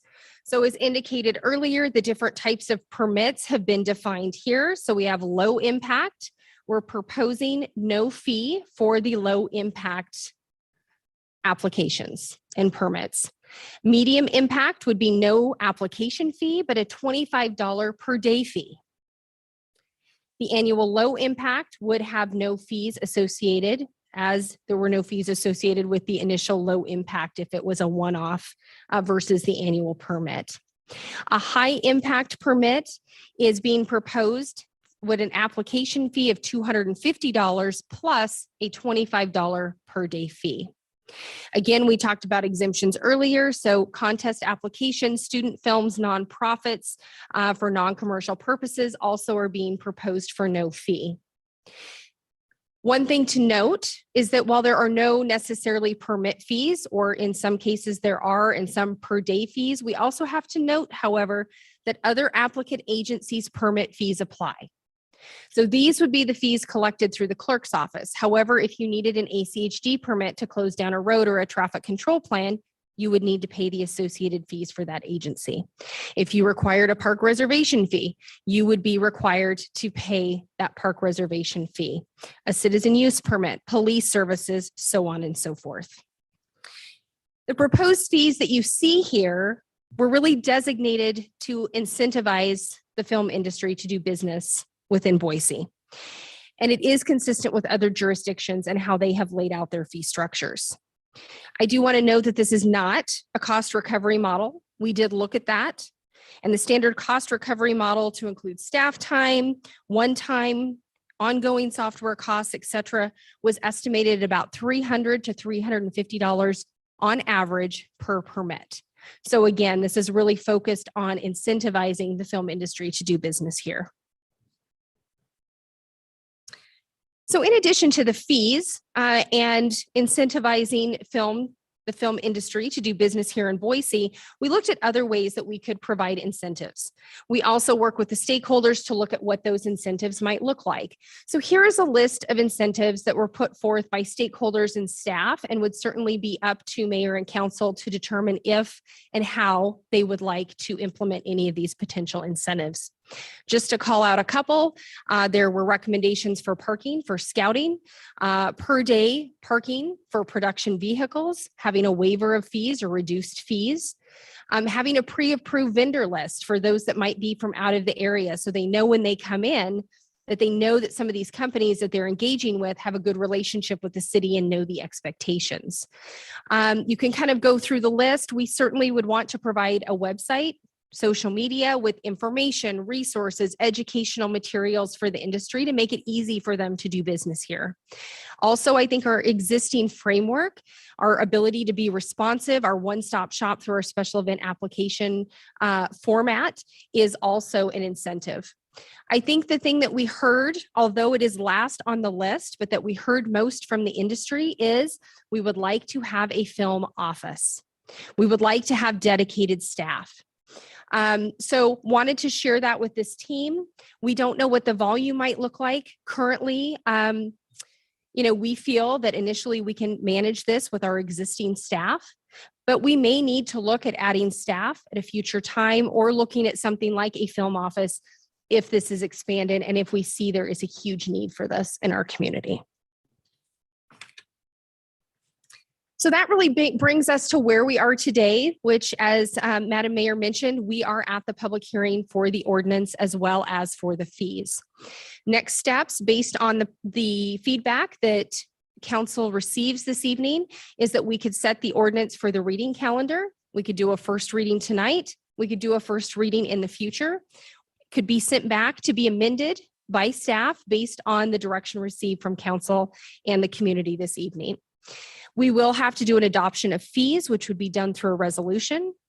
And again, we are proposing, if we are moving forward at a pretty rapid pace, January 2023 is an effective date. This would allow us to get system implementations for our applications, our websites up with the appropriate materials for the stakeholders and the industry, so on and so forth. It would also allow us for community and stakeholder outreach and education based on what is proposed within the ordinance. So with that, I will stand for any questions and look forward to comments received this evening in the public hearing. Madam Mayor. Thank you so much, Jamie, and I really appreciate your and Jen Patino's work on this. I know that it's when we kind of started this process, we gave you a general direction, and that was, we've heard that people want to do film production in Boise, but they won't do it here because there's no laid out structure to do that. And so people are a little bit trepidatious. So we want to see something that gives people certainty, so that if you're coming here doing a film production, you're not suddenly going to be accosted by city code enforcement for violating one thing or the other. And the other purpose was to kind of gather data and see what the industry looks like here in Boise, because we really don't have that information. So I think that when we're looking at things like potential future actions, like forming a film office, that this ordinance and structure will really give us the data that could inform some of those future decisions on how the city supports our film industry. So my first question is going to be around the definition of news media, which I know you touched on. We've heard some feedback that this is maybe a little bit narrow of a definition, that it wouldn't cover things like public affairs or, more historical type media that's created here locally. I'm curious how you came up with this particular definition, and if I think that there could be a little bit broader definition that also touches on your concern that news media sometimes also does commercial filmography. So can you kind of explain a little bit more about that or touch on that a little bit? Absolutely. Madam Mayor, Councilmember Woodings, one of the things that we looked at was just how to define news media, just like you asked. And so we did focus on what we have seen in other industries, focused on just current and breaking news, not really the production side. And we heard some of that within our stakeholder discussions as well. I think what's important to note is we have an exemption for news media. So that's one piece, right? As defined, we have an exemption for that. But because news media does something historical, let's say at the Egyptian theater, if they don't hit one of those elements of impact, it still doesn't mean that they have to get a permit. It's only if they hit one of those other elements or they're on city property that requires one of those three components that we talked about that they would need to apply for a permit. So I think that was also a factor in our definition, in our consideration of this, because at the end of the day, whether news media or else, other portions of the industry, it's not to regulate everything. It's to regulate those things that have a high impact. They're going to have things that are concerning to the public that might be a little bit more high risk or take place on city property. And then we just need to be mindful of what that looks like, for the public property piece, for the city, and making sure that we have the right tools in place if somebody is using public property or city property and displacing others, if that makes sense. Okay. So I think, again, a couple different pieces. News media is exempt as defined, but if they're doing something else that doesn't have one of those high elements of impact, they're not going to need to be permitted either. I don't know if that answers your question. Yeah, but it does answer my question, but it's not my interpretation of how this is written. So we might have to come back to that later. And then I wanted to go to the penalties piece at the end. It has a violation penalty as a general misdemeanor. Can you kind of speak to why that was the proposed penalty? Absolutely, Madam Mayor, Councilmember Woodings.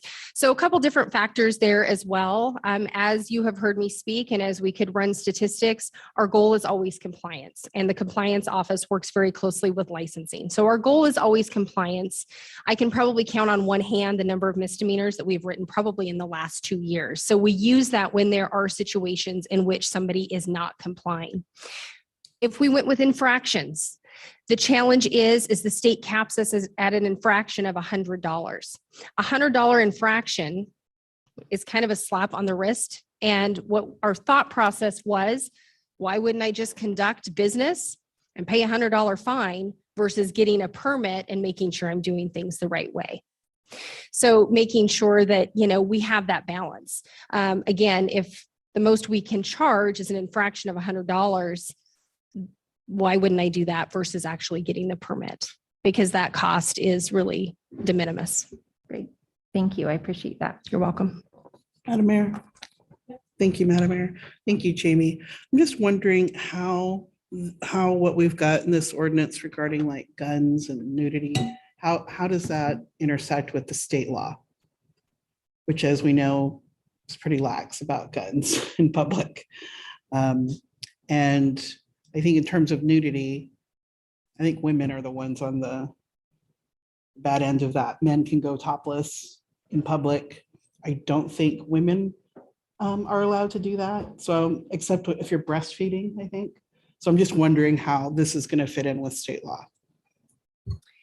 Madam Mayor, Councilmember Sanchez, great question. I'm not sure I have a total direct answer for that. I just know that we were looking at, certainly making sure as we're drafting code that we're not inconsistent with what state code allows. And I know from the gun perspective, that was crosswalked to make sure that we could manage it in this way as outlined in the ordinance. I think our larger concern was, what is the impact to the public? What is the impact to the businesses this might be in front of, or the families that might be walking by? And so I think it's not that we are precluding that from happening, but we're saying you need a permit. So if you're planning on doing something that has nudity out on Main Street, we might permit that, but we might require that you put up screens so the general public cannot see, right? So those are the types of things that we just want to make sure we're having a dialogue with the industry, that we're doing the right thing to find that balance between our residents, our businesses, and the film industry to have that balance and make sure we're considering all of those different stakeholders in our community. You're welcome. Madam Mayor. First, I appreciate Council Member Sanchez's question, because if somebody can show up with swords on city council steps, then what would make them not be able to do it for a filming permit? So it does seem like there's, some challenges there, but those types of things also in action that could be perceived as wrong. I think maybe there's a line there. I have an understanding, I feel like, of the low impact and the medium impact. The high impact, I'm struggling with a little bit more, because I'm not sure exactly where the line is between a high impact event that requires a permit versus a high impact event that requires a special events committee meeting. So, Madam Mayor, Councilmember Halliburton, can I ask you to just clarify your question? So if we have somebody who is doing a high impact filming event, it falls into that category. I guess I don't know what the difference or what line has to be crossed when we say, oh, that's not just a permit that we can get to you within 5 days versus you're going to have to wait for the next special events committee meeting, which I think is every month. And so how do we figure out where that line is, where it says you are doing so much at this point that you now need to go to the special events committee? Madam Mayor, Councilmember Halliburton, that's a great question. And I think to some extent it is going to have to be considered how many different agencies need to be involved in that discussion. What do those elements look like? I mean, if we're going to have a huge bonfire, or we're going to have a building on fire, and we're going to be shutting down roads and those types of things, we're probably going to invoke. And if you're going to have, 100 cast and crew, you're probably going to need things like trash and recycling, and you're going to need a parking plan, and you're going to need a traffic control plan. Those things just elevate again, and those elements of impact would put someone in that high category. I don't think the intent is that we would wait for the special event team to meet, and they meet twice a month. That we would, however, invoke that process and those team members to take a look at that event or that filming project in a very similar way that we would look at events to make sure we had that one-stop shop. So we're not saying, oh, that's great, but you need to work with fire. Oh, that's great, you need to have a trash and recycling plan. We can have them come to that special event team group, who is now also the film permit group, and they may have to come together for a special meeting to take a look at this. But again, all of those resources and that process is in place for a one-stop shop to also be a benefit to the film industry in that particular project. Perfect. And Madam Mayor, just a quick follow-up there. I think that's where maybe I might need just a little bit of a further definition, because in my experience planning for an event, sometimes there's a certain amount of people that triggers, this is when I can just do this, and this is when I have to go to the special events committee. And so there's sort of some different trigger points, for lack of a better term, in special events planning that maybe we could define just a little bit more. Because what I worry about would be if somebody would have the anticipation of this is going to be approved in 5 days versus this is going to take some time to actually get on the special events committee meeting agenda. And then once you get on there, it still may take you an additional 5 or 6 days to get that citizens use permit from ACHD and fire and all these other groups. And so I think that that's where I'm just want to make sure that we have clarity for people who are trying to get something done, that we can kind of have that a little bit more ironed out. And Madam Mayor, Councilmember Halliburton, we can certainly work to pinpoint some of those things and maybe better define that. And again, I've said special event committee because that is the makeup. Maybe we have to change the name of that. And for film purposes to get those turned around, we call special meetings. I think what is that threshold is very well defined within the special events code.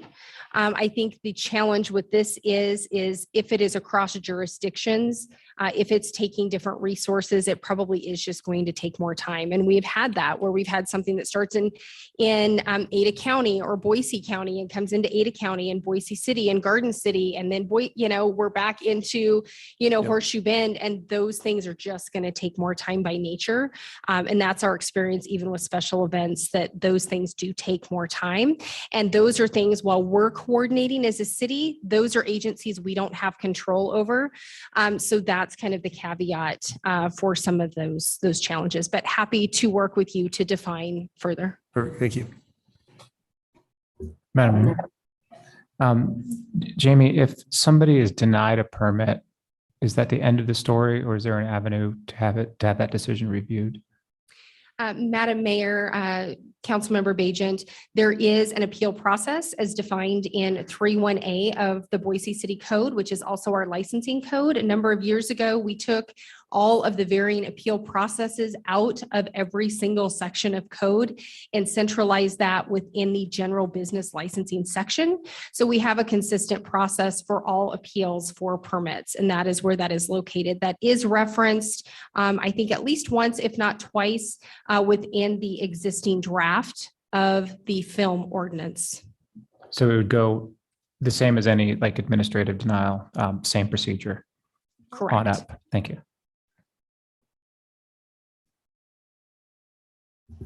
Madam Mayor. One other question.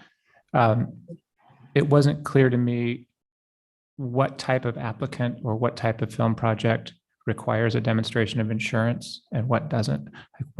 Who needs to demonstrate they have insurance under this draft? Madam Mayor, Councilmember Bajent, anybody who is required to have a permit would be required to have insurance. Even at the lowest levels? Correct. Even like a student? So the ones that are exempt do have other provisions and other ways that we have been working with getting insurance. So currently, under the current draft, yes, they are required to have insurance. In other jurisdictions, we have seen where students fall under the insurance of the university or college in which they are attending. Same thing with film contests. We have been working with I-48 on how they might even be able to have a general insurance. We don't know the answer to that yet, but for all of their applicants, rather than requiring individual insurance policies for each one of those. Thank you. Council President. Yeah, go ahead. Thank you. Thank you. Sorry, I was having trouble figuring out when. So follow up on a couple of the questions that have been asked, Jamie. First, on the penalties, you mentioned that you thought, an infraction might not be enough deterrence to someone to do something that otherwise, might cause some trouble for some of our residents. But it seems to me that having only one level of enforcement is always a danger. We've seen this before when you have only a misdemeanor and there's, you can't make an innocent mistake without triggering that, then you probably haven't written this right. Did you consider having various levels, not just a misdemeanor, but also infractions, depending on what the problem was? Madam Mayor, Councilmember Clegg, that is not something that we included in our draft, but we certainly could look at that further if that's the direction of council, and we'd be happy to do so. Okay, thank you. And then back to the special event, I was also having trouble trying to distinguish when it was a special event and when it was just a high impact. And I was particularly troubled that we seem to be promising that even with a high impact, we'll try to do a permit in 5 days. So I appreciate the speed that you're trying to work with the low impact and the medium impact. And in fact, would like to work on maybe a 1 day, one-stop shop for low impact, if we can do that in some way. But on the high impact, I think we need to be a little more nuanced in what we're saying to folks. If it's a run-of-the-mill, garden variety, high impact, we can probably do it in 5 days, but we should probably have a range in that one, including up to 30 days if you think it's going to trigger the special event clause, so that we don't create unrealistic expectations. I guess that's my biggest concern. I wondered if you had talked through that. Madam Mayor, Councilmember Clegg, we had talked through that. We have worked with outside agencies to make sure that we weren't promising something that we didn't think they could deliver as well, because certainly their approval processes are outside of our jurisdiction. And I think that's why, and I'd have to look at the exact code language, but it is 5 days or more. So I think you are correct. We could potentially look at dividing that maybe a little bit differently, but in some cases, yes, we did look at what would it take and does it need to take a longer time frame. And initially we had set on for some up to 30 days. And that was certainly a concern of the industry. And so we tried to adjust that and tried to accommodate and made sure again that we were working with outside agencies to make sure we weren't putting them in a predicament in which they weren't able to meet that time frame either. So happy to look at that further and to make that consideration as well. Okay, thank you. And then final question around the definition of news media. I do find it to be pretty limiting as it's currently talked about, with only current events being those that are considered news. Because certainly I think the news media oftentimes does features that include backstory that isn't a production paid for by another. I understand that the news companies do some fee-for-service productions, or they do bigger, longer, higher quality, higher impact productions. But I think there's also some room in that definition to talk about the kinds of backstory filming that they do to bring good factual information to people about what the history of a certain event is, as we're trying to understand the current event of the day. So I guess in my mind, would probably tend to agree with Councilmember Woodings that we might need to look at that a little more. Madam Mayor? Yes. Thank you.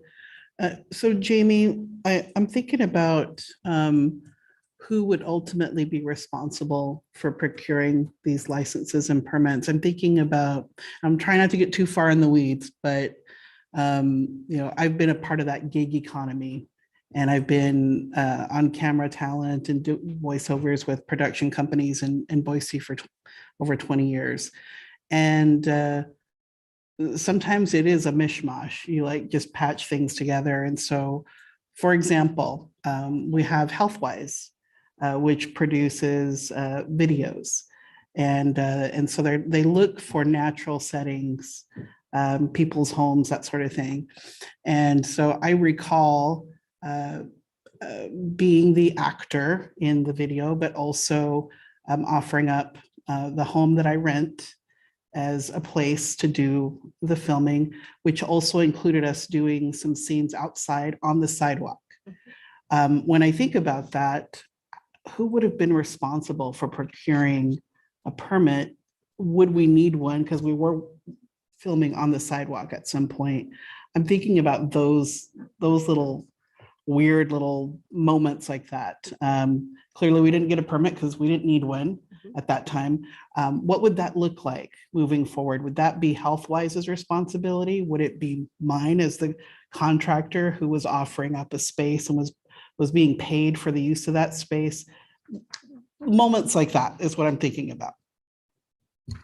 So, Madam Mayor, Councilmember Sanchez, in the code, it's the person who desires to engage in filming activities that require a film permit. So we would be looking at getting the contact information for all of those. So the producer, right? Who's your on-site contact? We would want to get all of that information. So really anybody could be the applicant as long as they could share all of those details with us, is my understanding. Let's go ahead and hear from the public now. I'm going to start with those who sign up in person, and then there were some advanced signups that I've got. Betsy Russell.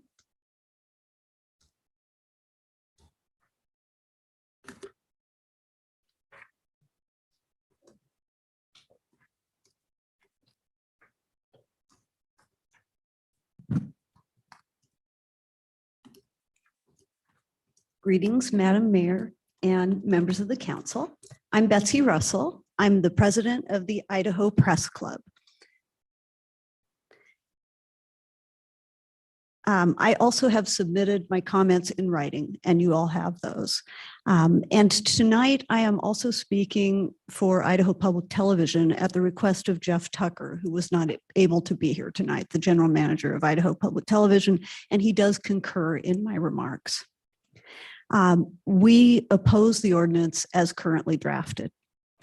Joan Cartan-Hansen, a member of the Idaho Press Club board, has been involved in the stakeholder process on this ordinance, but unfortunately, her suggestions to resolve our concerns have not been adopted at this point.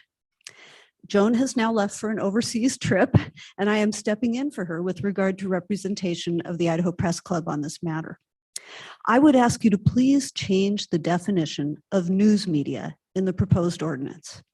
As written now in the current draft, it defines news media as only the coverage of, quote, current or breaking stories or, quote, current events. That is only a subset of news media coverage. The news media also report on issues, trends, features, and other topics that may not involve current or breaking stories or current events. Examples include a local TV station doing a report on the history of a notable downtown building like the Egyptian Theater, a feature on a local business, a documentary about a topic not involving current events, a Q&A with Idahoans about their opinions on a particular question, etc. After conversations with several council members, I agree with the suggestion from Council Member Patrick Bagent to delete the news media definition from the definition section and instead amend section 3-20-6C4 in the exemptions section to address this. Section 3-20-6C4 currently lists among exemptions to the permit requirements, quote, filming activities for the purposes of news media.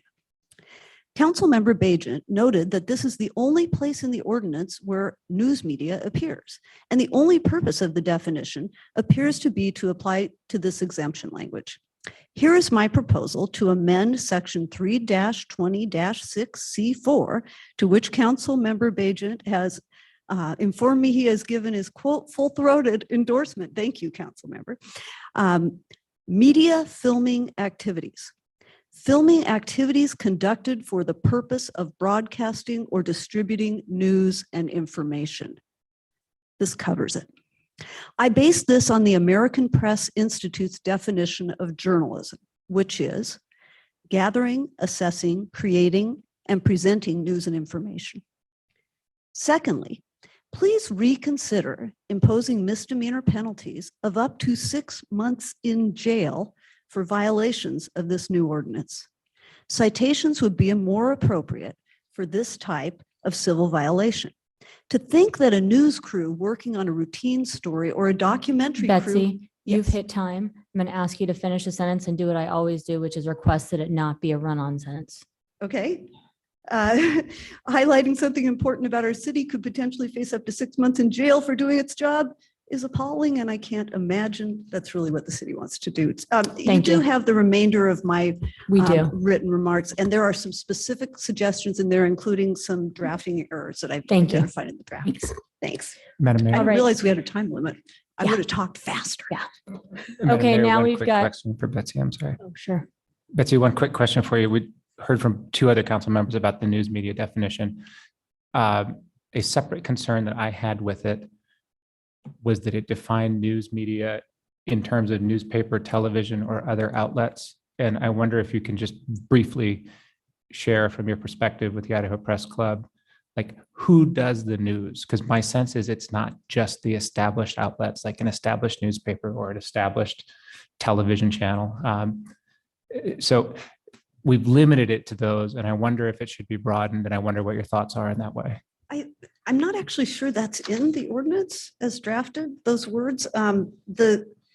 It seems like what the ordinance was trying to do was to define news media by talking about the activities we're engaging in rather than who we are. And I heard from Jamie as to why that was. The problem is the definition of the activities we engage in was much too narrow. And it identified only a subset of that. I'm not sure that the ordinance even talks about who does it. I think it does, but I take your point. Yeah, thank you. Okay, thanks. Okay, now I'm going to go to those who signed up early. Don Day. Can you hear me? Yep. Madam Mayor, members of the council, Don Day with Boise Dev, 176 South Capitol Boulevard, Boise. I'm also a member of the Idaho Press Club Board, but I'm speaking solely as the owner of Boise Dev here. It is extraordinary for me to testify on matters of our city, as our team usually covers them, as you know, and we'll cover this issue fairly evenly too. I appreciate all the work that went into this by city leaders, staff, and stakeholders. However, I must encourage you to reconsider the current language in the ordinance as it pertains to local media, as has been discussed. Quite simply, it violates the First Amendment of the Constitution and extensive case law. The First Amendment says, of course, the government shall make no law abridging the freedom of the press. The city ordinance, as drafted, does that. By deciding to legislate what activities the press can take on public or other property, the ordinance language abridges one of our nation's most cherished freedoms. The language says the media can only engage in matters that are current or breaking without getting your permission. But our local journalists often work on stories that are neither of those things. They may be on history, they may be on the future. It is not your role or place to decide what we can cover or in what manner. Further, by changing this to a misdemeanor penalty, a journalist could be jailed or fined if the city decides that their work isn't current or breaking.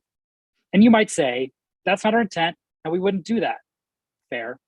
Perhaps not this council today, but maybe another council in the future, doing so armed with this poorly worded ordinance language. The media, journalists, should not be asked to get a permit and tell the government what it plans to do in advance. That's not how our open and free press in this country works. The ordinance as written gives a wide carve out for the government and government-owned media. To say a news outlet owned by the government can do as it pleases, but a news outlet owned by the private sector cannot is inappropriate. I appreciate what the mayor said up front and Councilmember Woodings and others, that there might be changes. I'm hopeful that this will be one of them made. Thank you for your time, and in a reversal of the usual situation, I stand ready to answer any questions you might have. Madam Mayor. Thanks. I do have a Yeah, question. Don, there's one from Councilmember Halliburton. Yeah, I just wondering if you have any advice on how we distinguish. I think what one of the intentions was to address form of advertising or, paid things. I think Parade of Homes was given an example. Do you have any advice how we address that? Because that, I think, probably is an important distinction, whereas the others may be a little bit different. Yeah, I mean, I used to work at Channel 7, and they have an active and vibrant commercial production department. I think one of their representatives might be there tonight. And I think that defining that might be better than trying to define the other. Those commercials, that commercial work, certainly I understand your intent to do that. But the way it's written right now, it steps so far over that and says, well, we're going to define what activities journalists can take, instead of trying to instead say, we'd prefer if commercial production work, which is what that's kind of broadly called, is permitted. I know that's tricky, and I understand and really appreciate Jamie and staff's work to try and thread that needle, but I'm concerned that the way it is right now, frankly, wouldn't stand up in court. Perfect. Thank you. All right. And now I don't know if is Jennifer Eisenhart on come on up. Are you planning on testifying? you're planning on testifying? Great. Madam Mayor and Council, thank you for the opportunity to speak on this ordinance tonight, the proposed ordinance. Oh, sorry. You think I'd know how to operate a microphone? I'm Jennifer Eisenhart with Wide Eye Productions. We're a professional video production company. We've been doing business in Boise for 20 years. We have 6 employees, and we do commercial production and we do documentary productions as well. We've worked with a lot of different government agencies and municipalities on film permits, and I just really want to thank Jamie for working with us and listening to our feedback and incorporating this into the ordinance. It's been a very open dialogue back and forth on the ordinance, and I feel that Jamie's done a great job in listening to us and incorporating many of our original concerns with the original draft of this ordinance. And I really hope that this can lead to a film permit that is useful, not only for the city to get some metrics on production in Boise and commercial production in the city, but also to just sort of raise the level of production in the community for professionals like ourselves. We did have a couple of issues. We don't do news production so much, but we do documentary film. And I know that documentaries were not really listed in part of the definition of news media. I do believe that documentary film should be a part of that definition if that's something that's going to stay in the ordinance. I think that would be important. I also feel, I was wondering if you could raise the infraction fee, maybe if you feel like $100 just isn't enough to discourage violation. Pretty much everyone in the stakeholder meetings that we've held, we've had several are very concerned about the misdemeanor penalty and feeling like that's pretty heavy-handed. If someone makes a mistake, maybe they should get an infraction, and or maybe there are stages to the penalties. I did talk to Jamie about the commercial automobile insurance at 1 million. That is much higher than we are required to carry by many of the largest employers in Idaho that hire us to do commercial production. We carry 500,000 in commercial automobile insurance, and that's a standard that's accepted by many companies that we work for. We were hoping that the city would maybe consider matching that amount. And I just want to thank you for listening to us and incorporating our feedback. We really do hope that this can develop some metrics so that the city can understand better how much production is going on in Boise, and also hopefully lead to the implementation of a Boise film office. We think that would be a great step to help encourage filming in Boise and help us continue to present Boise in the best light to everyone who sees our productions. So, thank you. Thank you. Madam Mayor. Yes. I just want to say thank you for your really specific feedback on the ordinance. I had some questions that I had asked some other folks around insurance requirements before and didn't have any answers back. So that was actually something that I was really curious about, were the coverage limits and if that was kind of industry standard. Is that what you normally do? Yeah, the general liability limit that was listed in the draft ordinance is standard for many of the companies that we work for, and it is what we carry. The commercial automobile insurance was double what we're required to carry for the state's largest employers that we produce videos for on a regular basis. So it is double the amount that we actually currently have. Great. Thank you so much. Really appreciate it. Thank you. And next, Araminta Self. Not sure if Araminta is online or here. All right. John Mark Crum.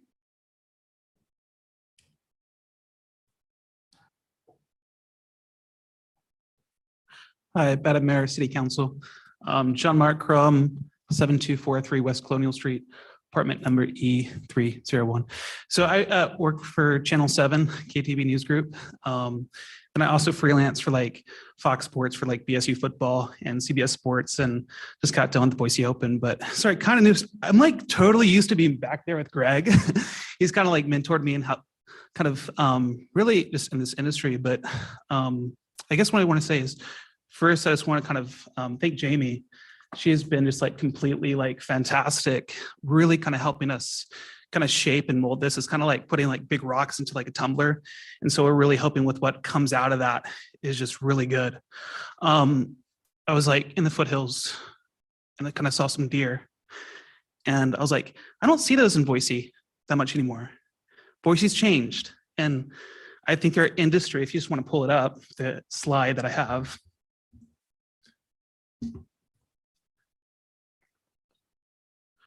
So I'm kind of nervous. I'm going to ask you to talk while she's pulling it up. Okay. Yeah, I mean, video, the scale of video has completely changed. More people watch video. The average person watches about 3.5 hours of video a day. The second most viewed site in the world is YouTube. We really kind of lack the infrastructure to kind of help build our industry. So when you kind of like look at the different kind of markets, one of the problems that I kind of have with like this ordinance is when you take the entire like Boise market, it's about, in the Treasure Valley, when you take all the productions, Boise State football, YouTubers, production companies, it equates to about a $400 million market.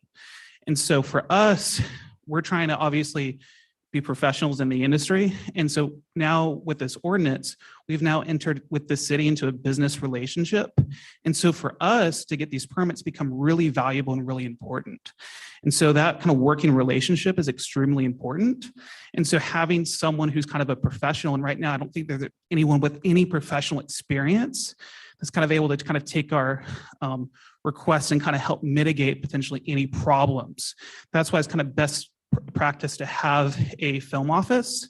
And you can see like Seattle has one, Portland, Spokane, Boulder, and it really is best practice of the city to kind of have that. And hopefully that's something that we can work towards and kind of help kind of mitigate any kind of potential concerns. So I've been leading stakeholder meetings, and then kind of we just drafted this. It's the, we're just asking city council to defer the final decision so that we can now have another stakeholder meeting with the city. I've been hosting the meetings. We've hosted 3 so far, and they've honestly just been great dialogue. I don't think our industry's really talked to the city, and I think, you know, a long time.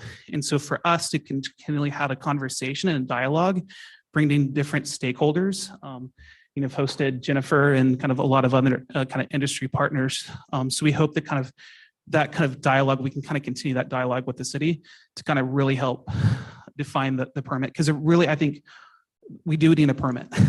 This is going to help us when we go to parks to kind of say, hey, cool, we have this space where we can. Your time's up. Sorry. No. Madam And so- Mayor, I have a question real quick for John. Is it John or John Mark? John Mark's my first name. Okay.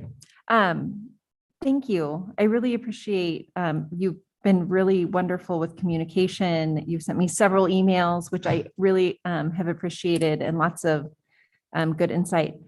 I'm curious, did a stakeholder group exist before we began this ordinance, or is this something that's formed because of the ordinance outreach that Jamie and Jen did? That's a great question.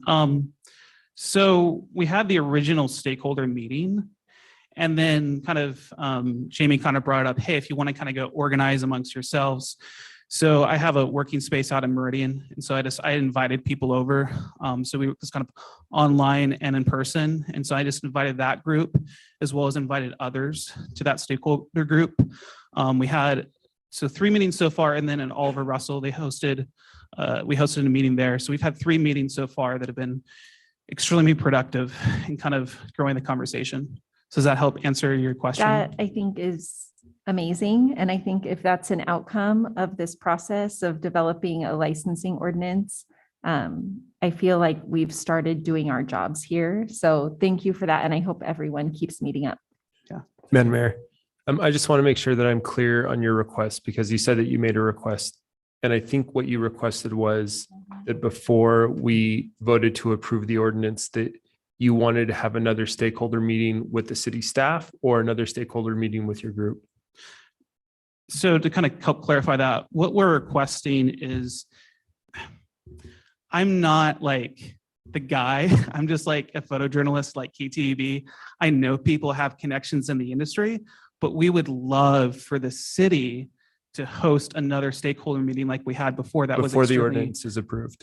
Well, so before it's accepted or approved or denied, we just want to ask the city council to defer so we can kind of keep having an ongoing conversation and just at least hold one, if the city can host one more additional stakeholder meeting and invite stakeholders to that. Perfect. Got it. All right. Okay, so John Mark was the last person that signed up in advance. Are all of you here planning on testifying? Will you raise your hands? If you're going to, raise your hand if you're going to testify. Because what I want to do is I want to move us through as efficiently as possible. And since folks didn't sign up, I don't have anybody to call. Come on up. Okay. And so are you planning on testifying? I'm sorry to be pointing. Will you head up as well? Stick your name here, and I'm going to have you jump right in at the end of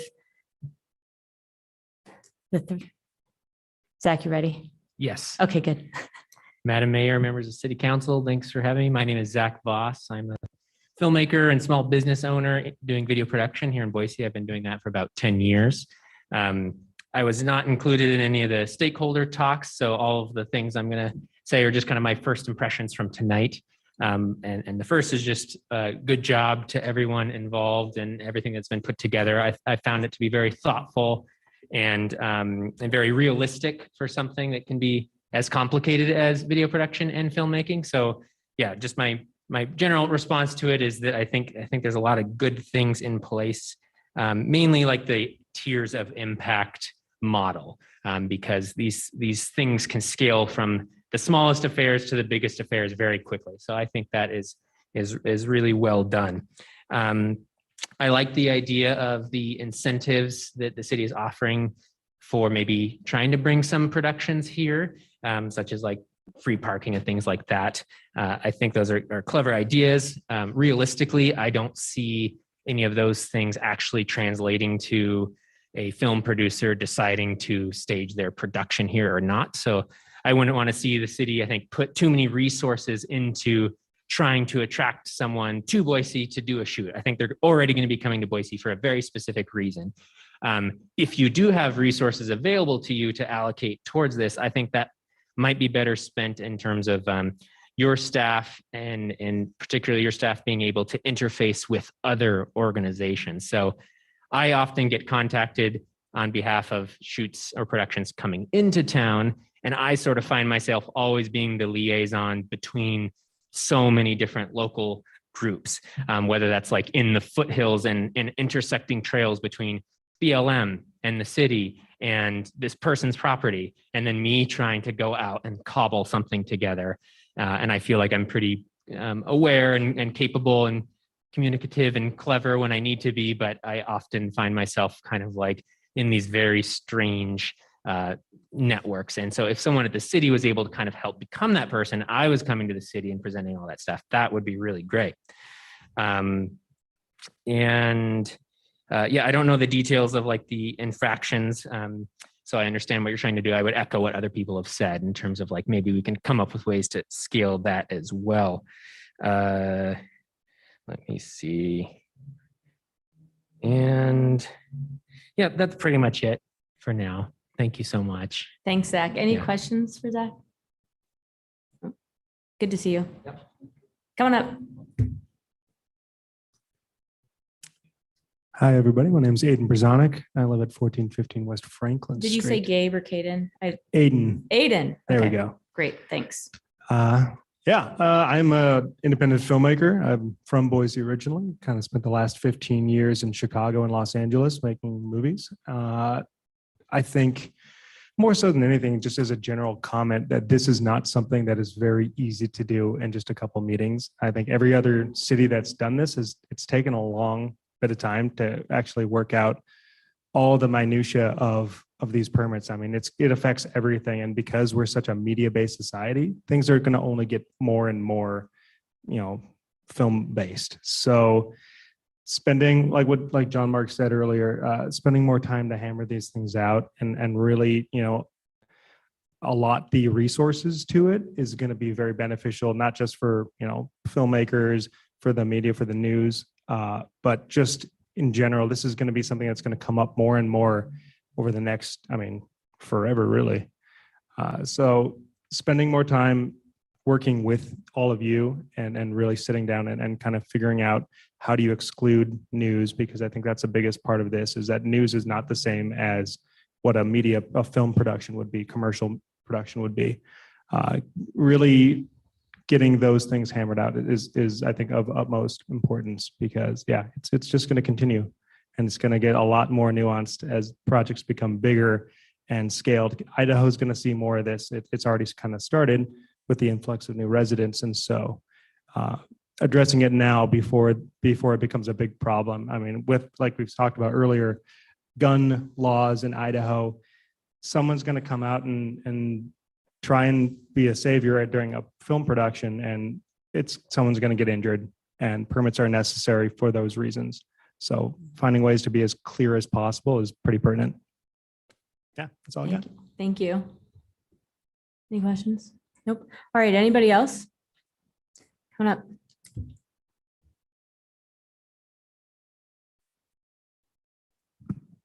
Hi, I'm Susie Fabricini, and I come from the Los Angeles film and television industry. I'm more of a YouTuber now. And mostly I just have a question for clarification. And that is the groups that don't need to get permits. If they have like a night scene where there's two couples having a discussion on a porch, that puts them in the second tier of medium.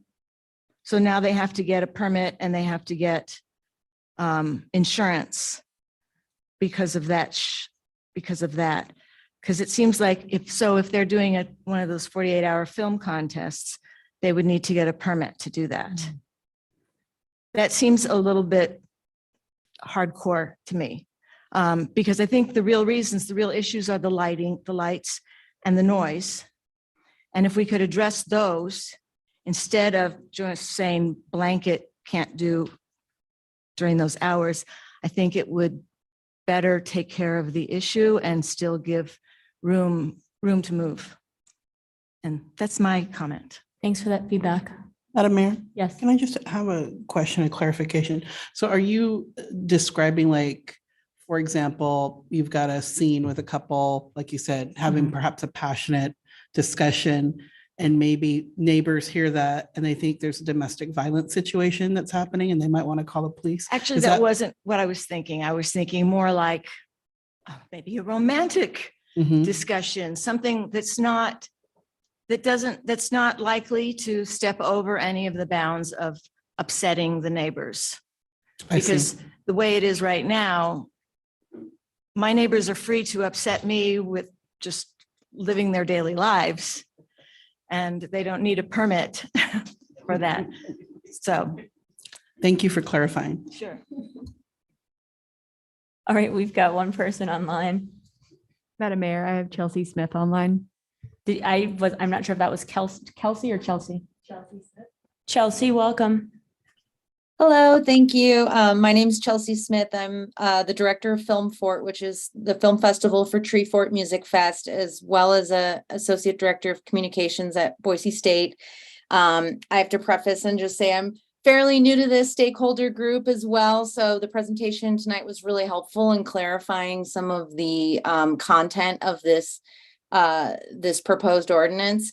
I kind of represent like a decentralized group of filmmakers, much like Zach or Aiden there, who, are doing a lot of creative work as well as commercial work to pay the bills. And I also communicate with a lot of filmmakers nationwide through the film festival. And I can echo some of the sentiments here that, the lack of infrastructure is a huge barrier to having bigger projects when you can't point people to a city film office or a state film office or a permitting process, directories of film professionals, financial incentives. Those types of things allow those bigger productions to thrive. But I think even for the smaller productions too, having the infrastructure and the professionals available to support that provides that legitimacy for our industry to help grow and really make the positive economic and cultural impacts that we're trying to make. So I'm really a proponent of this permitting process because it is creating a dialogue, like John Mark said, with the city, which we are really eager for here. But I do think a little bit more time to help educate the stakeholders in the community on this and create some more buy-in for the permitting process could help, just with the onboarding of the film community. I don't know that much about the news media side of things, but looking at some of the pieces of the permit, the penalties as misdemeanors does seem like a heavy-handed tool, which even if, enforced reasonably, does not have necessarily enough nuance to it to maybe do what it's intended. Filming on private property with a cast of crew of over 5 people doesn't seem totally consistent with our other private property laws here in Idaho, when we could use a noise ordinance for that. Insurance requirements, another consideration for freelancers who maybe can get general liability, but workers' comp is like a whole nother level. And then turnaround times and having those expedited processes available to filmmakers will be important too. So I just want to echo that there's a large community out in Boise and beyond, I think, that's eager to develop these conversations. I've had some meetings myself with, 80, 100 people showed up to a meeting we did in 2020 to discuss the future of filmmaking in Boise. And I know that at Boise State, film is the largest growing major. So we have a lot of professionals who are ready to contribute to the economy here locally, and we're looking forward to building that infrastructure with you. Thank you. Thanks, Chelsea. Is there anyone else online? Go ahead. I'm going to ask folks to raise your hands if you're online. Is that it? Okay. All right. Go ahead. Hello, my name is Rachel Swenson. Thank you, Mayor. And Rachel, would you get a little closer? Oh, to the mic? yes. Perfect, Sorry. My thanks. apologies. Rachel Swenson, and I'm a freelance filmmaker. I'm also an arts educator and the co-founder and co-festival director of Idaho Screen Dance, which was established with BSU Film Studies and Theater and Dance majors. I'm also, I mostly go out of state to Utah and California to work on large films in costuming. And here locally, we do a lot of student films, and I help create short films, and I'm more of a producer director role in those. And as artistic director of a public arts secondary school, we have a film studies program. And so my concerns are echoed by many that have spoken about students are exempt, but they're not really exempt. And so there's still requirements because we have filmed at many of the city of Boise's public locations. And we've gone through the city's networks to do that before there was a permit to make sure and use the school district's insurance. But I am concerned with we're about shaping these individual young artists to be responsible and go through these, because I wrote part of the white paper of the Freelance Idaho group with John Wee, and I do believe we need a film permitting system. But I do think the language of exemption for students can be thought through a little bit more. I also agree with the misdemeanor is very harsh and will sway people to not film in the city, to go film in Caldwell and Nampa and Meridian. And I don't want that, because this is our largest city and our capital, and there's many wonderful locations here.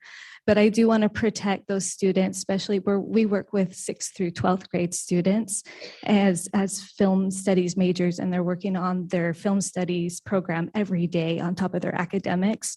And so I'm just trying to figure out a way that I agree with John Mark and others that said, I think it takes more time to shape this and involve more voices. My voice was not a part of it for the first stakeholders meeting, but I am a mediator with John Wee and Sean Meehan with the Idaho Independent Film Group on Facebook, and it's over 2,000 members. And I think there needs to be more people at the stakeholders meeting. There's a lot of voices not heard. And just through our organization, we started creating these other meetings that John Mark was talking about. And I was able to meet Jen, and we were able to gain a lot of different perspectives and the different groupings of filmmakers through that educational, professional, hobbyists, and so forth. So yeah, I really hope that we can take just a little bit more time. It is really developing wonderful. Jamie, thank you for all of your work. And the latest draft is looking great. I'm concerned with hours still. I'm a filmmaker. My call time is usually 5 a.m. for anything filmed during the golden hours of the morning. And the first shot's not up is up at 7 a.m. And so I think going to where impact of lights, sound, instead of being it so narrow to just hours, and the 300-foot radius, that's very big. And especially if you're filming on your own property, or we're making a marketing film in 2 weeks at our school.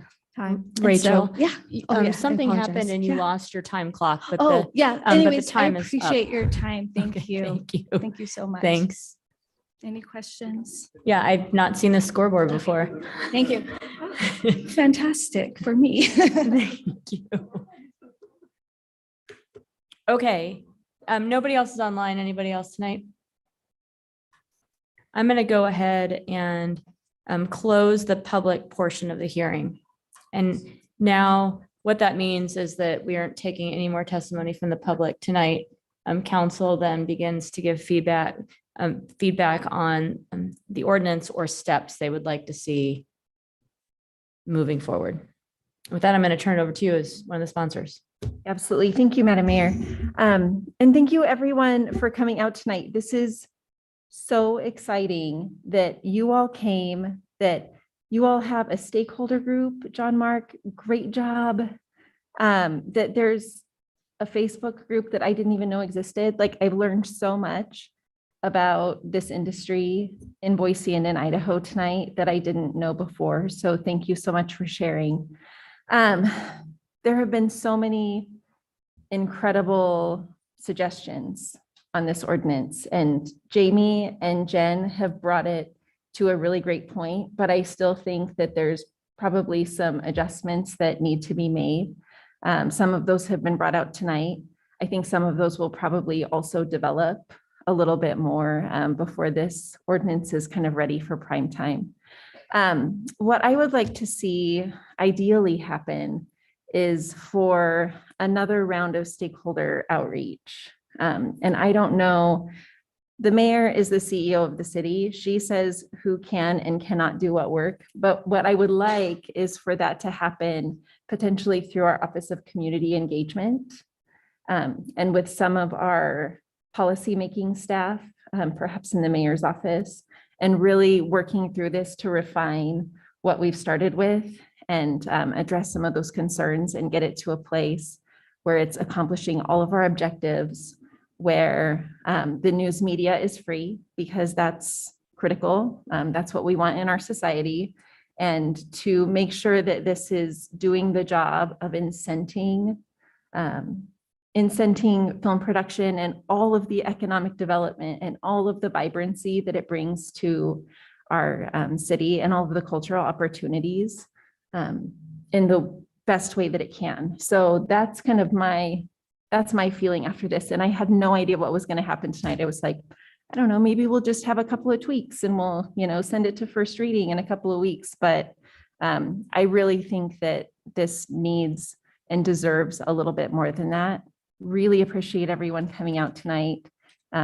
Very excited for what the future of this can be. And yeah, so good job.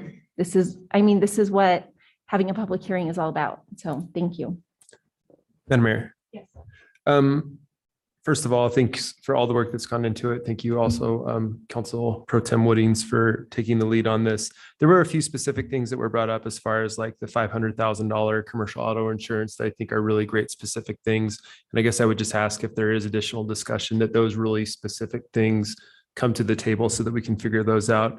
I'm very interested in the news media discussion because I have a lack of knowledge in that area of what qualifies for news media. What is a news media in source? Is it social media? Is it a YouTube news channel? Is it an accredited news agency? And I don't know what the answers to those questions are. I also don't know where documentary films fit into that as well. I originally went to school with the intention of being a documentary filmmaker at Boise State. And certainly there is a news aspect to it. And then certainly there are some where it's a little bit different. And so I don't know all those nuances, but I believe that you all do. And so having some of those nuanced discussions, I think are incredibly important. But again, I appreciate all the work that's gone into this so far. I do hope that we can do it in a relatively timely manner, because I do think there's some liability issues as well. So I want to make sure that we are moving forward on this. Madam Mayor. Thank you, Madam Mayor. Thank you, everyone, for showing up tonight and for being so helpful with the information that you provided. Thank you also to Council Pro Tem Whittings and Council President Clegg for your work on this. I know it can be challenging when we want to wrap everything up and put a nice bow on it so we can move on with other work, but I appreciate your humility in being open to the public sharing their knowledge and expertise and how this ordinance will ultimately affect the way they do their work. I too, as a comm major, like Councilman Halliburton, and I made sure not to embrace videography. It was 30 years ago, so I'm sure technology has improved, but it's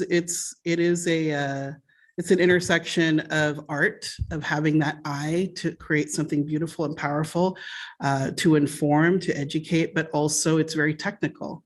And what Zach described is exactly what I've experienced when I figured out I should be on the other side of the camera, and to see what the directors and the videographer and the producer and the makeup artist and the costumer, it's all these people doing all this work, and then having to figure out whether you are legally where you can be to be doing this work. So I have very specific appreciation for what it takes to do this work. And I agree with the pro tem. I think it would be wonderful for us to have more time for more members of our community who are experts in this and who are willing to give their input into how we can create something that's going to keep our community safe as we do this work. Because I would say that at the very foundation of all this, it's about keeping our community safe. We want everybody to be safe, whether it's the actors or the folks behind the camera or the public, who, if they were to call the police because they saw something and they misinterpreted it, that would be their interest, is the safety of their neighbors. So I welcome more input from our community, and I know by the end of this, we're going to have something great that we can present to the community. Madam Mayor. Oh. Yeah, go ahead. So I'm going first. Okay, thank you. I'm going to try to be a little more specific. I think that, first of all, I want to say that when Council Pro Tem Whittings was still in the legislature, I worked with a group who tried to start a state film office through the Idaho Arts Commission, and worked with our Arts Commission to support them. It went a little ways, got sort of off the ground, and then puttered out. And to me, the most exciting thing about tonight is that we weren't wrong then. And the idea that offering resources to filmmakers at the same time that we offer some certainty to both filmmakers and the public as to what's going to happen is in fact the right approach. I'm not certain that the city of Boise is the right place for a film office, but I'm certainly open to considering it. I do think the city of Boise is the right place for a permit process, but we need to get it right. So the things I heard tonight are that we need to look at the definition of news media. I think the one offered by Betsy Russell was a good starting place. I heard that we need to review the misdemeanor penalty and either change it or create a sliding scaled penalty. Council President? Yeah. You're doing that in and out kind of language lagging thing again. Will you just turn off your camera? We know you're there, but I think it'll be easier for us to Okay. understand you and for the record to transcribe you. Thank you. I'll do that, and I can hold my writing up then and read directly, and that'll Okay, help. great. So news media definition, misdemeanor penalty review. I heard we should reconsider the insurance requirements and specifically the amount for automobile insurance and requirement for workers' comp and unemployment for some kinds of films. We should review the student exemption details and ensure that we have that correct. And in terms of incentives, what we've offered to date probably aren't the ones that are going to help. What I'm hearing is what would be helpful to the film industry would be if there were a film office, if there were a vendor list that they could count on as folks who have been involved in films before, know what they're doing and won't mess up. And if there were a list of professionals, a directory of professionals that might include the vendor list, but might be more than that. And then finally, the last thing that I didn't get in the early list was that we need to review the definition of impacts and not necessarily base them on time of day, but look at noise and lights and those kinds of things. So what I'd like to suggest, and now I think I can turn this back on because I'll speak directly into the camera.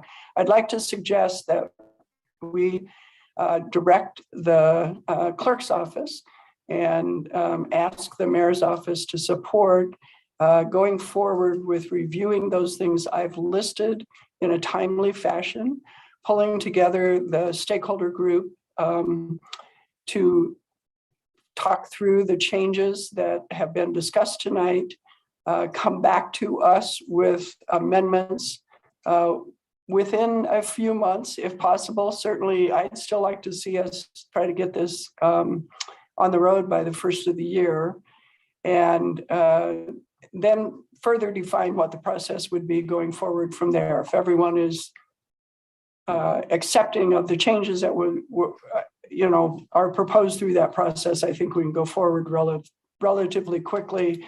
If there are still some hangups, we may have to do another round. Thank you. Madam Mayor, I have a long list of tiny little edits too, but I don't think the ordinance is at that point. So I'm going to hold off on the list for now.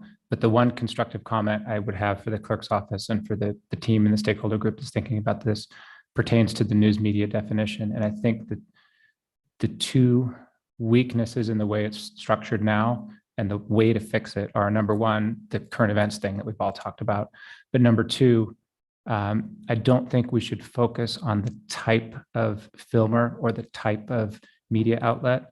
The nature of the speaker shouldn't matter under the First Amendment or under really any rubric here. What should matter is the type of impact that anybody could be having. So right now we say broadcasting, a newspaper or other outlet. That actually, I don't think is the distinction that matters. It's the conduct that counts. So as we think about how to tweak that definition, that might be helpful. And Betsy Russell's right. Her definition solves that and does have my full-throated endorsement. Madam Mayor, most of my comments have been already issued through other council members. I will say that this has been really, really helpful because I came in not even knowing whether we needed a permit process at all. And what I've heard tonight is that it's actually very helpful to the industry and it's particularly if you get it right. So I've really appreciated the public dialogue on that because it's helped me better understand your needs. And I know that Councilwoman Wooding said this, but I'll just say it again. Specificity is very helpful in these type of conversations because it gives us something particular to go on. And I really appreciate you all doing that because it helps us be better and engage in better governance. So thank you for doing that. Thank you for your time. And, if there's other ways to spend a Tuesday night in Boise, and I just appreciate you being here. Thank you.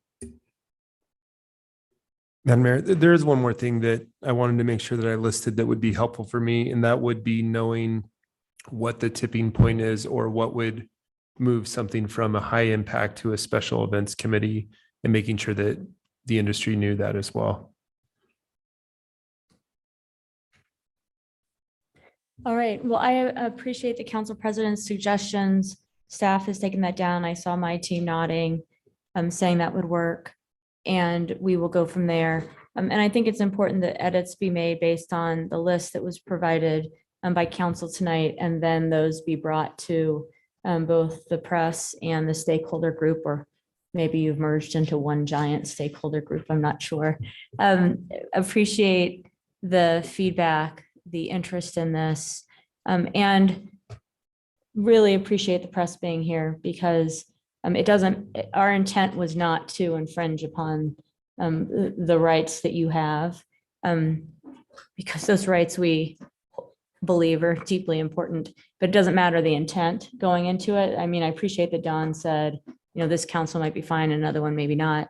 But what matters is the impact of the words chosen and the language passed. So I'm working on that to get it right, particularly with regard to the press is important. And so I appreciate you being here, especially being on the other side of things when you're typically just reporting what other people are saying, and said you're saying it and reporting on yourselves in some way, which I've enjoyed. And then to the film community, the stake, I know, having talked with leadership, that the idea, this was brought to the city because the film community asked that the city do something about this and take action. So appreciate the early suggestion, the feedback in the middle, and then look forward to kind of seeing what transpires based on the feedback that council got tonight, and the work that community engagement, the clerk's office and my office will do to then bring that back to you. Thanks. And we don't need, there's no vote on this because it was a hearing without a plan to necessarily take action or move it forward. And so with that, there's nothing else before us. I move that we adjourn. Second. The motion second, all in favor? Aye. Aye. We are adjourned. Thank you, everybody. Thanks for being there. Yeah.